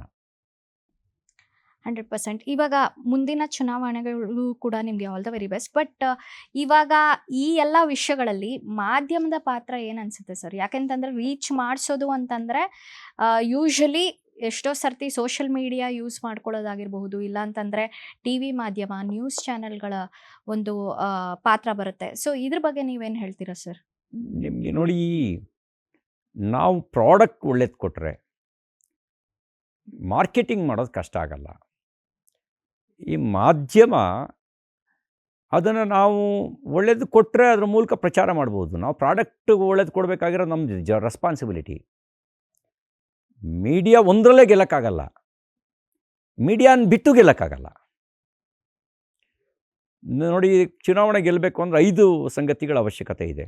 ಒಂದು ಮೇಜರಾಗಿ ಆರ್ಗನೈಜೇಷನ್ನು, ಬೂತಿಂದ ಹಿಡಿದು ಟಾಪ್ ಲೆವೆಲ್ವರೆಗೂ ಆರ್ಗನೈಜೇಷನ್ ಇರಬೇಕು. 2ನೇದು ಲೀಡರ್ಶಿಪ್ಪು, 3ನೇದು ಮ್ಯಾನೇಜ್ಮೆಂಟು, 4ನೇದು ಅಟ್ಮಾಸ್ಫಿಯರ್, ವಾತಾವರಣ, 5ನೇದು ಅದು ಫ್ಯೂಯಲ್ಲು, ಸಂಪನ್ಮೂಲ. ಈ 5 ಇದ್ದರೆ ಚುನಾವಣೆ ಗೆಲ್ಬೋದು. ಅಟ್ಮಾಸ್ಫಿಯರ್ ಇಲ್ಲ, ವಾತಾವರಣ ವಿರುದ್ಧ ಇದೆ, ಕಷ್ಟ. ಆರ್ಗನೈಜೇಷನ್ನೇ ಇಲ್ಲ, ಕಷ್ಟ. ಲೀಡರ್ಶಿಪ್ ಇಲ್ಲ, ಕಷ್ಟ. ಲೀಡರ್ಶಿಪ್ ಎಲ್ಲ ಹಂತದಲ್ಲೂ ಲೀಡರ್ಶಿಪ್ ಇರಬೇಕು. ಸಂಪನ್ಮೂಲವೂ ಕೂಡ ಇಂಜಿನಿಗೆ ಫ್ಯೂಯಲ್ ಇದ್ದಂತೆ. ಒಳ್ಳೆ ಕಾರಿದೆ, ಪೆಟ್ರೋಲ್ ಇಲ್ಲ ಅಂದರೆ ಕಾರ್ ಮುಂದೆ ಹೋಗಲ್ಲ. ಅದಕ್ಕೆ ಪೆಟ್ರೋಲ್ ಬೇಕು, ಅದು ಸಂಪನ್ಮೂಲ. ಸರ್, ಇದು ಪರ್ಸ್ನಲ್ ಕ್ವೆಶನ್ ಅಗೇನ್. ನಿಮ್ಮ ವೈಫ್ ಏನು ಮಾಡ್ತಾರೆ, ಹಾಗೆ ಮೇಡಮ್ ಏನು ಓದ್ಕೊಂಡಿದ್ದಾರೆ, ಆ್ಯಂಡ್ ಮನೇಲಿ ಯಾರು ಫುಲ್ ಡಾಮಿನೇಟಿಂಗ್ ಮಿನಿಸ್ಟರ್, ಯಾರು ಮನೇಲಿ? ಒಂದು ಡಾಮಿನೇಟ್ ಅನ್ನೋದು ಇಲ್ಲ. ಅವಳು ನನ್ನ ಸಹಧರ್ಮಿಣಿ. ನನ್ನ ಸುಖ ದುಃಖದಲ್ಲಿ ಹಂಚ್ಕೊಂಡಿರೋಳು. ನಾವು ಯಾರು ಪರಸ್ಪರ ಡಾಮಿನೇಟ್ ಮಾಡೋಕ್ಕೆ ಹೋಗಿಲ್ಲ. ನಮ್ಮ ಕರ್ತವ್ಯ ನಾವು ಮಾಡ್ತೀವಿ, ನಮ್ಮ ಪಾತ್ರ ನಾವು ನಿರ್ವಹಿಸ್ತೀವಿ. ಐ ಆಮ್ ಲಕ್ಕಿ, ನನ್ನನ್ನು ಅರ್ಥ ಮಾಡಿಕೊಂಡು, ಕೆಲವೊಮ್ಮೆ ನನ್ನ ತಪ್ಪುಗಳನ್ನು ಸಹಿಸಿಕೊಂಡು, ನನ್ನ ಸಾರ್ವಜನಿಕ ಜೀವನಕ್ಕೂ ನೆರವಾಗ್ತಾ ಸಾಂಸಾರಿಕ ಜೀವನವನ್ನು ಯಶಸ್ವಿಯಾಗಿ ನಡೆಸ್ಕೊಂಡು ಬರ್ತಿದ್ದಾಳೆ ನನ್ನ ಪತ್ನಿ. ಆಕೆ ಡಿಗ್ರಿ ಹೋಮ್ ಸೈನ್ಸು ಓದಿರೋದು. ಚೆನ್ನಾಗಿ ಅಡುಗೆ ಮಾಡ್ತಾಳೆ, ಅಡುಗೆನೂ ರುಚಿಯಾದ ಅಡುಗೆ. ಬಟ್ ಆ ವಿಷಯದಲ್ಲಿ ಅಡುಗೆ ಚೆನ್ನಾಗಿ ಮಾಡ್ತಾಳೆ, ನಾನು ಮನೇಲೇ ಇರಲ್ಲ. ಯಾವಾಗಾಗ ಕಾಮೆಂಟ್ಸ್ ಮಾಡ್ತಿರ್ತಾಳೆ, ಇವತ್ತು ಇಂಥದ್ದು ಮಾಡಿದ್ದೀವಿ, ನಿಮ್ಮ ಮನೆ ಬರ ಅಂತ ಹೇಳ್ತಿರ್ತಾರೆ. I am lucky. ಆ್ಯಕ್ಚುಲಿ ನಿಮ್ಮ ವೈಫು ನಾನು ಸೇಮ್ ಬೋಟ್. ನನ್ನ ಗಂಡನೂ ಅಷ್ಟೇ. ಎಷ್ಟು ರುಚಿ ಇಂದ ನಾವು ಅಡುಗೆ ಮಾಡಿ ಪ್ರೀತಿಯಿಂದ ಬಡಿಸೋದಕ್ಕೆ ನಾವು ಎಷ್ಟು ವೇಟ್ ಮಾಡ್ತಿರ್ತೀವಿ, ಆದರೆ ಮನೇಲಿ ಇರಲ್ಲ ಊಟ ಮಾಡೋದಕ್ಕೆ. ಹಾಗೆ ನಿಮಗೆ ಎಷ್ಟು ಜನ ಮಕ್ಕಳಿದ್ದಾರೆ, ಹಾಗೆ ಅವ್ರೇನು ಮಾಡ್ತಾ ಇದ್ದಾರೆ? 2 ಮಕ್ಕಳು. ದೊಡ್ಡವನು ಸಮರ್ಥ ಸೂರ್ಯ. ಅವನು ಇತ್ತೀಚೆಗೆ ಡಿಗ್ರಿ ಕಂಪ್ಲೀಟ್ ಮಾಡಿಕೊಂಡು BCA ಕಂಪ್ಲೀಟ್ ಮಾಡಿಕೊಂಡು ಮುಂಬೈನಲ್ಲಿ ಒಂದು ಕಂಪ್ನಿನಲ್ಲಿ ಕೆಲಸ ಮಾಡ್ತಾಯಿದ್ದಾನೆ. GM ಫೈನಾನ್ಸ್ನಲ್ಲಿ ಕೆಲಸ ಮಾಡ್ತಾಯಿದ್ದಾನೆ. ಚಿಕ್ಕವನು ಈ ವರ್ಷ 10th ಎಕ್ಸಾಮ್ ಬರೆದಿದ್ದಾನೆ. ಕೊಯಮತ್ತೂರಿನಲ್ಲಿ ಈಶಾ ಹೋಮ್ ಸ್ಕೂಲಲ್ಲಿದ್ದಾನೆ, ಸದ್ಗುರು ಅವರ ಹೋಮ್ ಸ್ಕೂಲಲ್ಲಿದ್ದಾನೆ, ಅಲ್ಲಿ ಓದ್ತಾ ಇದ್ದಾನೆ. 2 ಮಕ್ಕಳು. ಅವ್ರಿಗೆ ಪಾಲಿಟಿಕ್ಸಲ್ಲಿ ಇಂಟ್ರೆಸ್ಟ್ ಇಲ್ಲ? ನೋಡಿ, ನಮ್ಮ ತಂದೆ ನಾನು ರಾಜಕಾರಣಿ ಆಗಬೇಕು ಅಂತ ಬಯಸಿರಲಿಲ್ಲ. ನಾನು ಲಾಯರ್ ಆಗಬೇಕು ಅಂತ ನಮ್ಮ ತಂದೆಗೆ ಆಸೆ ಇತ್ತು. ನಾನು ಕ್ಲೈಂಟ್ ಆದೆ. ಹಾಗೆ ಅವ್ರ ಮಕ್ಕಳಿಗೆ ಅವರಿಗೆ ಶಿಕ್ಷಣ ಮತ್ತು ಸಂಸ್ಕಾರ ಕೊಡೋದು ನಮ್ಮ ಜವಾಬ್ದಾರಿ. ಅವ್ರು ಏನಾಗಬೇಕೋ ಅದು ಅವ್ರ ಆಯ್ಕೆ. ನನ್ನ ಮಕ್ಕಳು ರಾಜಕಾರಣಕ್ಕೆ ಬರಬೇಕು ಅನ್ನುವಂಥ ಆಸೆ ಆಗಲಿ, ಆ ಥರದ್ದೆಲ್ಲ ಏನಿಲ್ಲ. ಅವರು ಒಳ್ಳೆಯವರಾಗಿದ್ದರೂ ಸಾಕು, ಒಳ್ಳೆಯ ಯೋಗ್ಯರಾಗಿದ್ದರೂ ಸಾಕು. ಅವ್ರಿಗೆ ಒಳ್ಳೆಯ ಅವ್ರು ಯಾವ ಕ್ಷೇತ್ರದಲ್ಲಿ ಕೆಲಸ ಮಾಡ್ತಾರೋ ಅಲ್ಲಿ ಯೋಗ್ಯ ರೀತಿಯಿಂದ ಕೆಲಸ ಮಾಡಿ ಒಳ್ಳೆಯ ಹೆಸರು ತಗೊಂಡ್ರೂ ಸಾಕು. ನಾವು ಮಕ್ಕಳಿಗೆ ಅದೇ ಶಿಕ್ಷಣ ಮತ್ತು ಸಂಸ್ಕಾರ ಇಷ್ಟೇ. ನಾನು ಅವ್ರಿಗೆ ಹೇಳಿದ್ದೀನಿ, ನಮ್ಮ ತಂದೆಯಿಂದ ನಾನು ಆಸ್ತಿ ಪಾಲು ತಗೊಂಡಿಲ್ಲ, ನಿಮಗೂ ನಾನೇನು ಪಾಲು ಕೊಡಲ್ಲ. ನೀವು ಎಲ್ಲಿವರೆಗೂ ಓದಿ, ನಿಮ್ಮ ಕಾಲ ಮೇಲೆ ನೀವು ನಿಂತ್ಕೊಳ್ಳಿ. ನಿಮಗೆ ಯೋಗ್ಯ ಅಂತ ಅನಿಸಿದ ಕ್ಷೇತ್ರವನ್ನು ನೀವು ಆರಿಸ್ಕೊಳ್ಳಿ ಅಂತ ಹೇಳಿದ್ದೀನಿ. ಅವ್ರು ಯಾರಿಗೂ ನೀವು ರಾಜಕಾರಣಿ ಆಗಬೇಕು ನಾನು ಬಯಸಿಲ್ಲ. Super sir.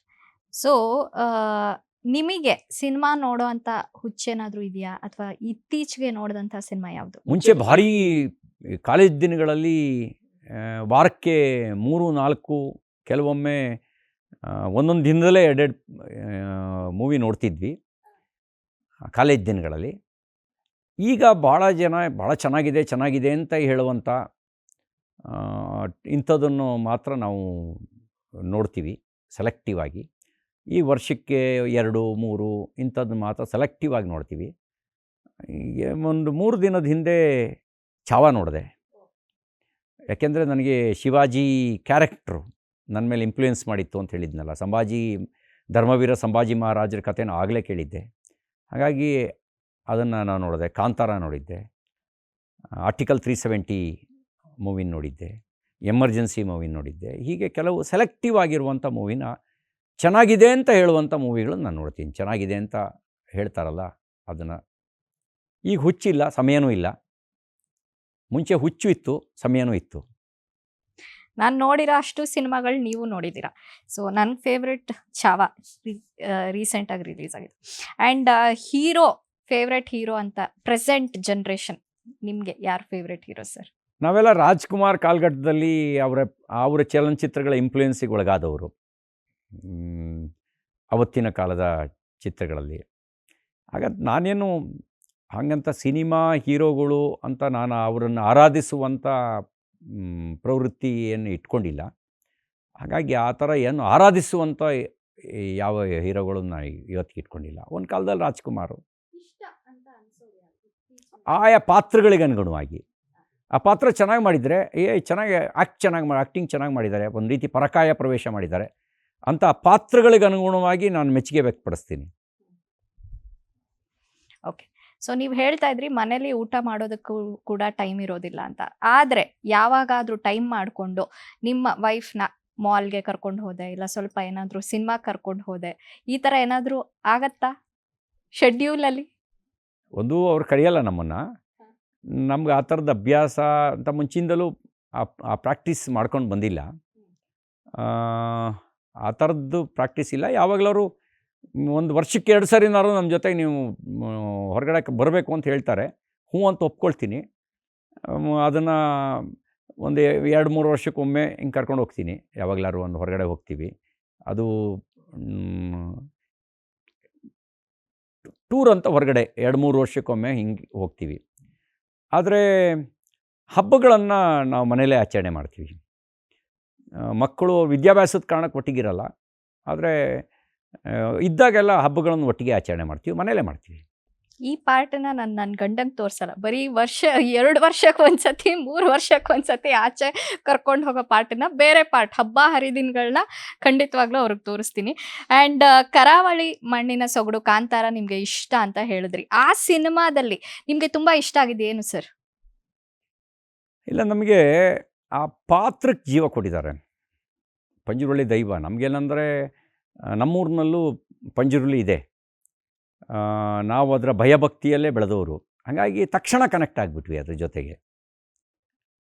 ಒಂದು ರೀತಿ ಎಲ್ರದ್ದು ಅವ್ರವ್ರ ಪಾತ್ರನ ಚೆನ್ನಾಗಿ ಮಾಡಿದ್ದಾರೆ. ಯಾರು ಚೆನ್ನಾಗಿ ಮಾಡಿಲ್ಲ ಅಂತ ಹೇಳಂಗೆ ಇಲ್ಲ, ಎಲ್ಲರೂ ಚೆನ್ನಾಗಿ ಮಾಡಿದ್ದಾರೆ. ಎಸ್. ಹಾಗೆ ದೈವನ ನಾವು ಸಿನಿಮಾದಲ್ಲಿ ಇವಾಗ ತೋರಿಸ್ಬೇಕು ಅಂತಂದರೆ VHP ತಕರಾರು ಮಾಡ್ತಾ ಇದೆ. ಸೊ ಇದ್ರ ಬಗ್ಗೆ ನಿಮ್ಮ ವೈಯಕ್ತಿಕ ಅಭಿಪ್ರಾಯ ಏನು ಸರ್? ಅಲ್ಲ, ನಾವು ನೋಡೋದೇನೆಂದರೆ, ನಮ್ಮ ದೇಶ ಉಪಾಸನಾ ಸ್ವಾತಂತ್ರ್ಯವನ್ನೂ ಕೊಟ್ಟಿದೆ.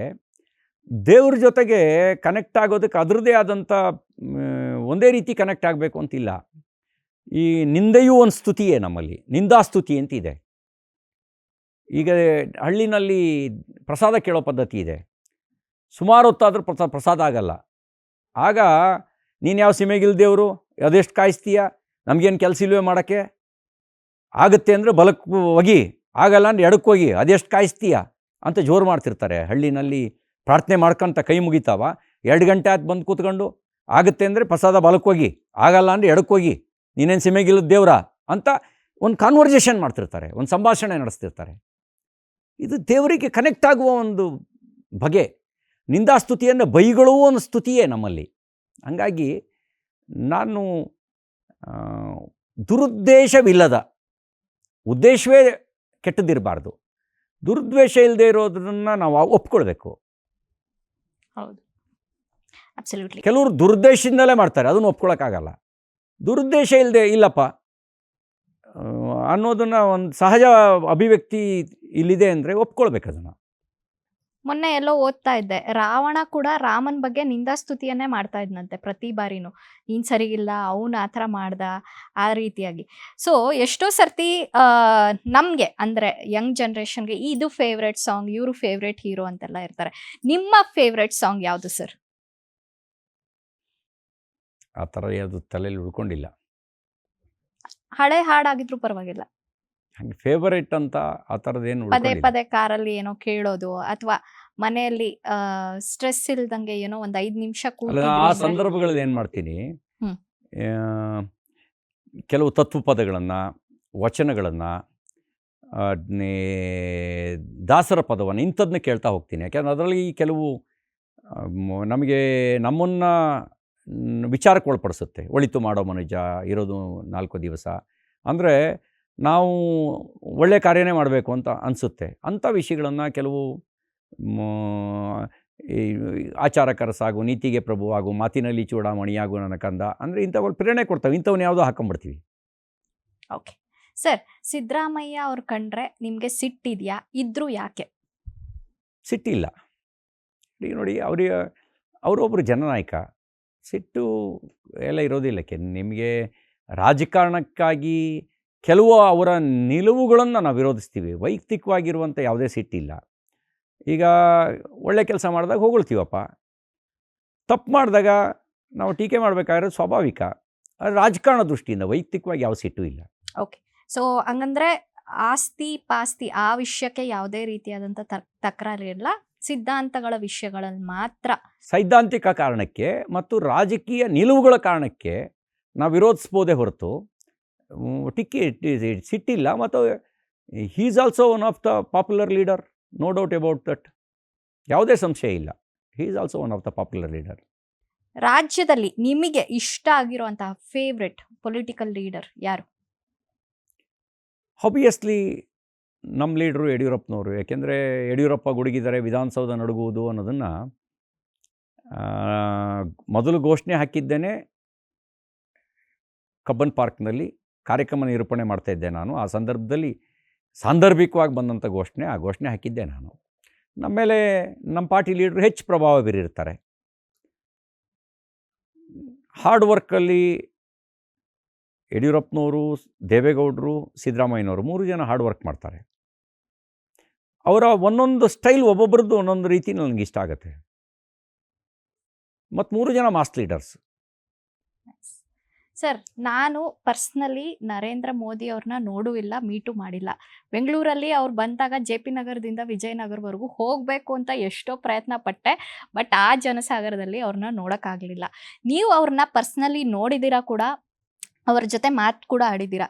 ನಿಮಗೆ ಪರ್ಸ್ನಲಿ ಪಕ್ಷ ಅಲ್ಲ, ರಾಜಕೀಯ ಅಲ್ಲ, ಏನೂ ಅಲ್ಲ, ನಾನೊಬ್ಳು ಕಾಮನ್ ವ್ಯಕ್ತಿ, ಅವ್ರ ಬಗ್ಗೆ ನೀವು ಹೇಳೋದಾದರೆ ಏನು ಹೇಳಬಹುದು ಸರ್? ನನಗೆ ಇನ್ಸ್ಪೈರ್ಡ್ ಪರ್ಸ್ನಾಲಿಟಿ. ಅವರು ಜನರ ಜೊತೆ ಕನೆಕ್ಟ್ ಆಗಿರುವಂಥ ಒಬ್ಬ leader. You have to compare Manmohan Singh and Narendra Modi. Manmohan Singh ಅವರು ಕೆಟ್ಟ ವ್ಯಕ್ತಿ ಅಲ್ಲ, but he was not connect to public. He was not a leader. ಒಳ್ಳೆ ಮನುಷ್ಯ. ಮೋದಿ ಲೀಡ್ರು ಹೌದು, ಕನೆಕ್ಟು ಆಗಿದ್ದಾರೆ, ಬಡವ್ರ ಪರವಾಗಿ ಕೆಲಸ ಮಾಡ್ತಾರೆ. ಖಾಸಗಿಯಾಗಿ ಹೋದಾಗಲೂ ಕೂಡ ನಮ್ಮನ್ನು ಪ್ರೇರಣೆ ಕೊಡುವ ರೀತಿಯಲ್ಲಿ ಮಾತಾಡ್ತಾರೆ. ಖಾಸಗಿಯಾಗಿ ಹೋದಾಗಲೂ ಕೂಡ ನೆನಪಿನ ಶಕ್ತಿ ಅಗಾಧ. ಅವರು ಪ್ರಧಾನಮಂತ್ರಿ. ನಮ್ಮ ತಂದೆ ತೀರ್ಕೊಂಡಾಗ ನಾನು ಒಂದು ವಾರ 10 ದಿನ ಬಿಟ್ಟು ಅವರು ನನಗೆ ಗೋವಾದಲ್ಲಿ ಸಿಕ್ಕಿದ್ರು. ಕೇಳಿದ್ರು, ಪಿತಾಜಿ ಕೋ बीमार रहे क्या हुआ था, कितना उम्र रहे ಅಂತ ಕೇಳಿದ್ರು. ಎಷ್ಟು ಅವರಿಗೆ ವಯಸ್ಸಾಗಿತ್ತು, ಹುಷಾರಿರಲಿಲ್ವಾ ಅಂತ. ಅಂದರೆ ಆ ಥರ ಪರ್ಸ್ನಲ್ ವಿಷಯಗಳನ್ನು ಅವರಿಗೆ ತಿಳ್ಕೊಳ್ಳುವಂಥ ಒಂದು ಇನ್ಫಾರ್ಮೇಷನ್ನು ಮೆಕ್ಯಾನಿಸಮ್ ಸೆಟ್ ಮಾಡ್ಕೊಂಡಿರ್ತಾರೆ. ನಿಮಗೆ ಯಾವುದೋ ರಾಜ್ಯದಲ್ಲಿ ಗುಂಪಿನ ನಡುವೆ ನಾವೆಲ್ಲೋ ನಿಂತ್ಕೊಂಡಾಗ ಹೆಸರಿಡಿದು ಪ್ರಧಾನಮಂತ್ರಿ ಕರೆದ್ರೆ ಆ ಕಾರ್ಯಕರ್ತನಿಗೆ ಖುಷಿ ಆಗುತ್ತಾ ಇಲ್ವೋ? ಆ ಥರದ ತುಂಬ ಸರಿ ಅನುಭವ ನನಗಾಗಿದೆ. ಎಲ್ಲೋ ಅಸ್ಸಾಂನಲ್ಲಿದ್ದಾಗ ಇಲ್ಲೆಲ್ಲಿ ನನ್ನ ಐಡೆಂಟಿಫೈ ಮಾಡ್ತಾರೆ ಅಂತಂದರೆ, ಕ್ಯಾ ಹಲೇ ರವಿ ಕಬಾಯೆ ಅಂದರೆ ನಮಗೆ ಖುಷಿ ಆಗುತ್ತೆ. ಗುಂಪಿನ ನಡುವೆ ಎಲ್ಲೆಲ್ಲೋ ಮಾತಾಡಿಸಿದಾಗ ಕ್ಯಾ ಚಲ್ ರಾ ಹೈ ಅಂತ ಕೇಳ್ತಾರೆ, ಪ್ರೇರಣೆ ಕೊಡ್ತಾರೆ. ಸರ್, ವಿಜಯೇಂದ್ರ ಅವ್ರ ಮೇಲೆ ನಿಮಗೆ ಕೋಪ ಇದೆಯಾ, ಪ್ರೀತಿ ಇದೆಯಾ? ಕೋಪನೂ ಇಲ್ಲ, ಪ್ರೀತಿ ಇಲ್ಲ, ಸಹಜ ಭಾವ ಇದೆ. ಕೋಪಕ್ಕೆ ಕಾರಣ ಇಲ್ಲ. ಪ್ರೀತಿಯ ಆ ರೀತಿಯ ಒಂದು ಗ್ಯಾಪ್ ಇದೆ ನಮಗೂ ಅವರಿಗೂ ರಾಜಕಾರಣಿಕ ಅಂತರ. ಯಾಕೆಂದರೆ ನಾವು 36-37 ವರ್ಷಗಳಿಂದ ಅವ್ರ ತಂದೆಯವ್ರ ಜೊತೆ ಕೆಲಸ ಮಾಡಿದ್ದೀವಿ. ಇವ್ರ ಜೊತೆಗೆ ನಾನು ಕಳೆದ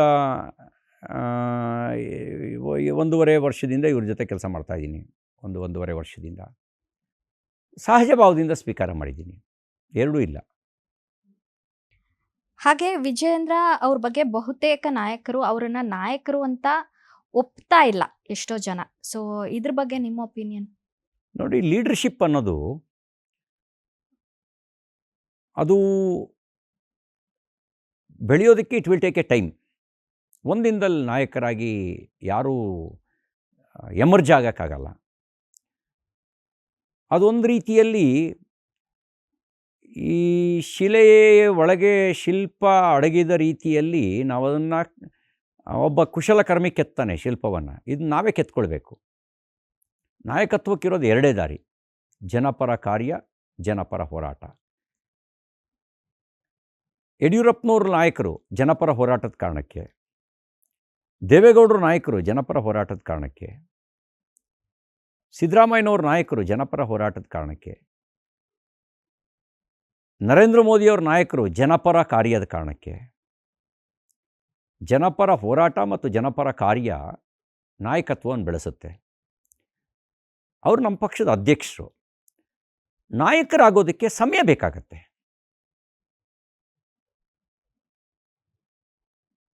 ಆಳಾಗಿ ದುಡಿದವನು ಅರಸಾಗಿ ಉಣ್ಣುತ್ತಾನೆ ಅನ್ನೋದು ಒಂದು ಗಾದೆ ಮಾತು. ಕಾರ್ಯಕರ್ತ ಮನೋಭಾವನೆಯಿಂದ ಕೆಲಸ ಮಾಡ್ತಾ ಹೋದರೆ ಕಾರ್ಯಕರ್ತರು ನಮ್ಮನ್ನು ಮುಂದೊಂದು ದಿನ ನಾಯಕರು ಅಂತಾರೆ.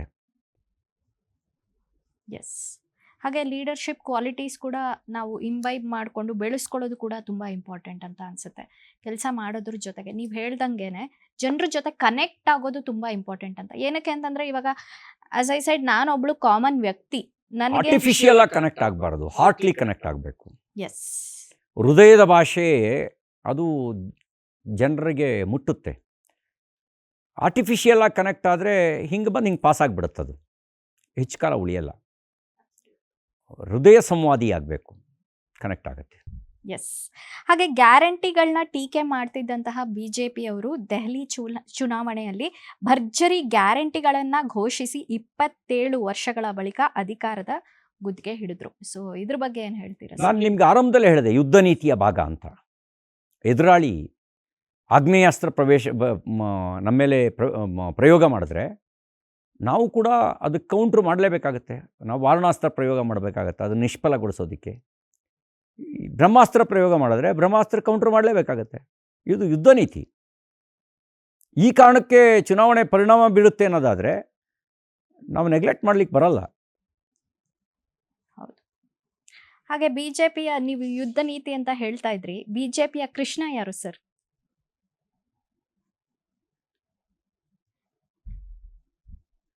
ಕೃಷ್ಣನ್ ದೊಡ್ಡ ಕ್ಯಾರೆಕ್ಟ್ರು. ಅವನು ಸರ್ವಾಂತರ್ಯಾಮಿ, ಸರ್ವಶಕ್ತ. ಇವತ್ತು ಯಾವ ಪಾರ್ಟಿನಲ್ಲೂ ಯಾರೂ ಇಲ್ಲ. ನಾವು ಚಾಣಕ್ಯರೂ ಇಲ್ಲ. ಚಾಣಕ್ಯರ ನೀತಿಯನ್ನು ಉಪಯೋಗಿಸ್ಕೊಂಡ ಕೆಲವರಿದ್ದೀವಿ. ಹಾಗೆ ಚಾಣಕ್ಯ ನೀತಿಯನ್ನು ಪರಿಣಾಮಕಾರಿಯಾಗಿ ಉಪಯೋಗಿಸ್ಕೊಂಡದ್ರೊಳಗೆ ಇವತ್ತು ಹೇಳ್ತಾರೆ ಆಧುನಿಕ ಚಾಣಕ್ಯ ಅಂತ ಅಮಿತ್ ಶಾ ಅವ್ರನ್ನ ಹೇಳ್ತಾರೆ. ಚಾಣಕ್ಯ ಅಷ್ಟು ಪೂರ್ಣ ಪ್ರಮಾಣದ ನೀತಿ ಅಳವಡಿಸ್ಕೊಳ್ಳದೇ ಇದ್ರು ಪಾರ್ಷಿಯಲಿ. ನಾವು ಕೃಷ್ಣನಿಗೆ ನಮ್ಮನ್ನು ಯಾರೂ ಕಂಪೇರ್ ಮಾಡ್ಕೊಳಕ್ಕಾಗಲ್ಲ. ಅದೊಂದು ಪರಿಪೂರ್ಣ ವ್ಯಕ್ತಿತ್ವ. 100% ರೈಟ್.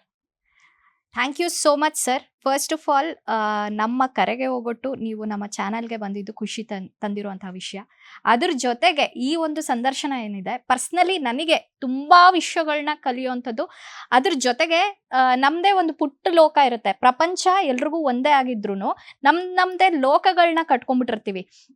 ಸಿನಿಮಾ ರಂಗ ಆಗಿರಬಹುದು ಅಥವಾ ಬೇರೆ ಯಾವುದೋ ರಂಗದಲ್ಲಿ ನಾವು ಕೆಲಸ ಮಾಡೋವಂಥವ್ರು, ನಮ್ದು ಅಷ್ಟೇ ಪುಟ್ಟ ಲೋಕ. ಬಟ್ ನನ್ನ ಲೋಕದಿಂದ ನಿಮ್ಮ ಲೋಕಕ್ಕೆ ಕರ್ಕೊಂಡು ಹೋಗಿ ಅಲ್ಲಿರುವಂತಹ ವಿಷಯಗಳ ಬಗ್ಗೆ, ಹೊಸ ವಿಷಯಗಳನ್ನು ಒಂದು ಸ್ಟೂಡೆಂಟ್ ಆಗಿ, ಒಂದು ಟೀಚರ್ ಆಗಿ ನೀವು ಎಷ್ಟೆಷ್ಟು ವಿಷಯಗಳು ನೀವೇನು ಹೇಳಿದ್ರಿ ಅದನ್ನು ನನ್ನ ಜೀವನದಲ್ಲೂ ಕೂಡ ನಾನು ಅಳವಡಿಸ್ಕೊಳ್ಳೋ ಅಂತಹ ರೀತಿ ನೀವೇನು ಹೇಳಿದ್ರಿ ಒಂದು ಸಿಂಪಲ್ ಆಗಿ, ಆ ಒಂದು ವಿಷಯಕ್ಕೆ ನಾನು ಖಂಡಿತವಾಗ್ಲೂ ಥ್ಯಾಂಕ್ ಯು ಹೇಳಕ್ಕೆ ಇಷ್ಟಪಡ್ತೀನಿ ವಾಹಿನಿಯ ಮೂಲಕ ಕೂಡ, ಹಾಗೆ ನಾನು ಕೂಡ personally. Thank you so much. ಇದು ಆಗಿತ್ತು ಈ ಹೊತ್ತಿನ ವಿಶೇಷ ಖಾಸ್ ಬಾತ್. ಹಾಗೆ ಮುಂದಿನ ವಾರ ಕೂಡ ಇನ್ನೊಬ್ಬ ವಿಶೇಷ ಅತಿಥಿ, ಇನ್ನೊಬ್ಬರು ಸಖತ್ತಾಗಿರುವಂತಹ ಆ್ಯಕ್ಟ್ರೆಸ್ ಬರ್ತಾರೆ, ಇನ್ನೊಬ್ಬರು ಪೊಲಿಟಿಷಿಯನ್ನ ಇಂಟರ್ವ್ಯೂ ಮಾಡೋದಕ್ಕೆ. ಅದು ಕೂಡ ವಿಶೇಷವಾದ ಖಾಸ್ ಬಾತ್ ಆಗಿರುತ್ತೆ. ಹಾಗೆ ನನಗೆ ಈ ಒಂದು ಅವಕಾಶವನ್ನು ಮಾಡಿಕೊಟ್ಟಿದ್ದಂತಹ ಗ್ಯಾರಂಟಿ ನ್ಯೂಸ್ ಚಾನೆಲ್ ಅವ್ರಿಗೂ ಕೂಡ ಹೃತ್ಪೂರ್ವಕವಾದ ಧನ್ಯವಾದಗಳನ್ನ ಹೇಳ್ತಾ ನಮಸ್ಕಾರ. ಎಲ್ರಿಗೂ ನಮಸ್ಕಾರ. ನಾನೊಬ್ಬ ಕಲಿಕೆ ವಿದ್ಯಾರ್ಥಿ, ಪ್ರತಿದಿನವೂ ಕಲಿತಾ ಇರ್ತೀನಿ. ಇಲ್ಲೂ ಕೆಲವು ಸಂಗತಿಯನ್ನು ಕಲ್ತಿದ್ದೀನಿ. ಧನ್ಯವಾದ. ಇದಾಗಿತ್ತು ಈ ಹೊತ್ತಿನ ವಿಶೇಷ. ನೋಡ್ತಾ ಇರಿ ಗ್ಯಾರಂಟಿ ನ್ಯೂಸ್, ಸುದ್ದಿ ಖಚಿತ, ನ್ಯಾಯ ನಿಶ್ಚಿತ.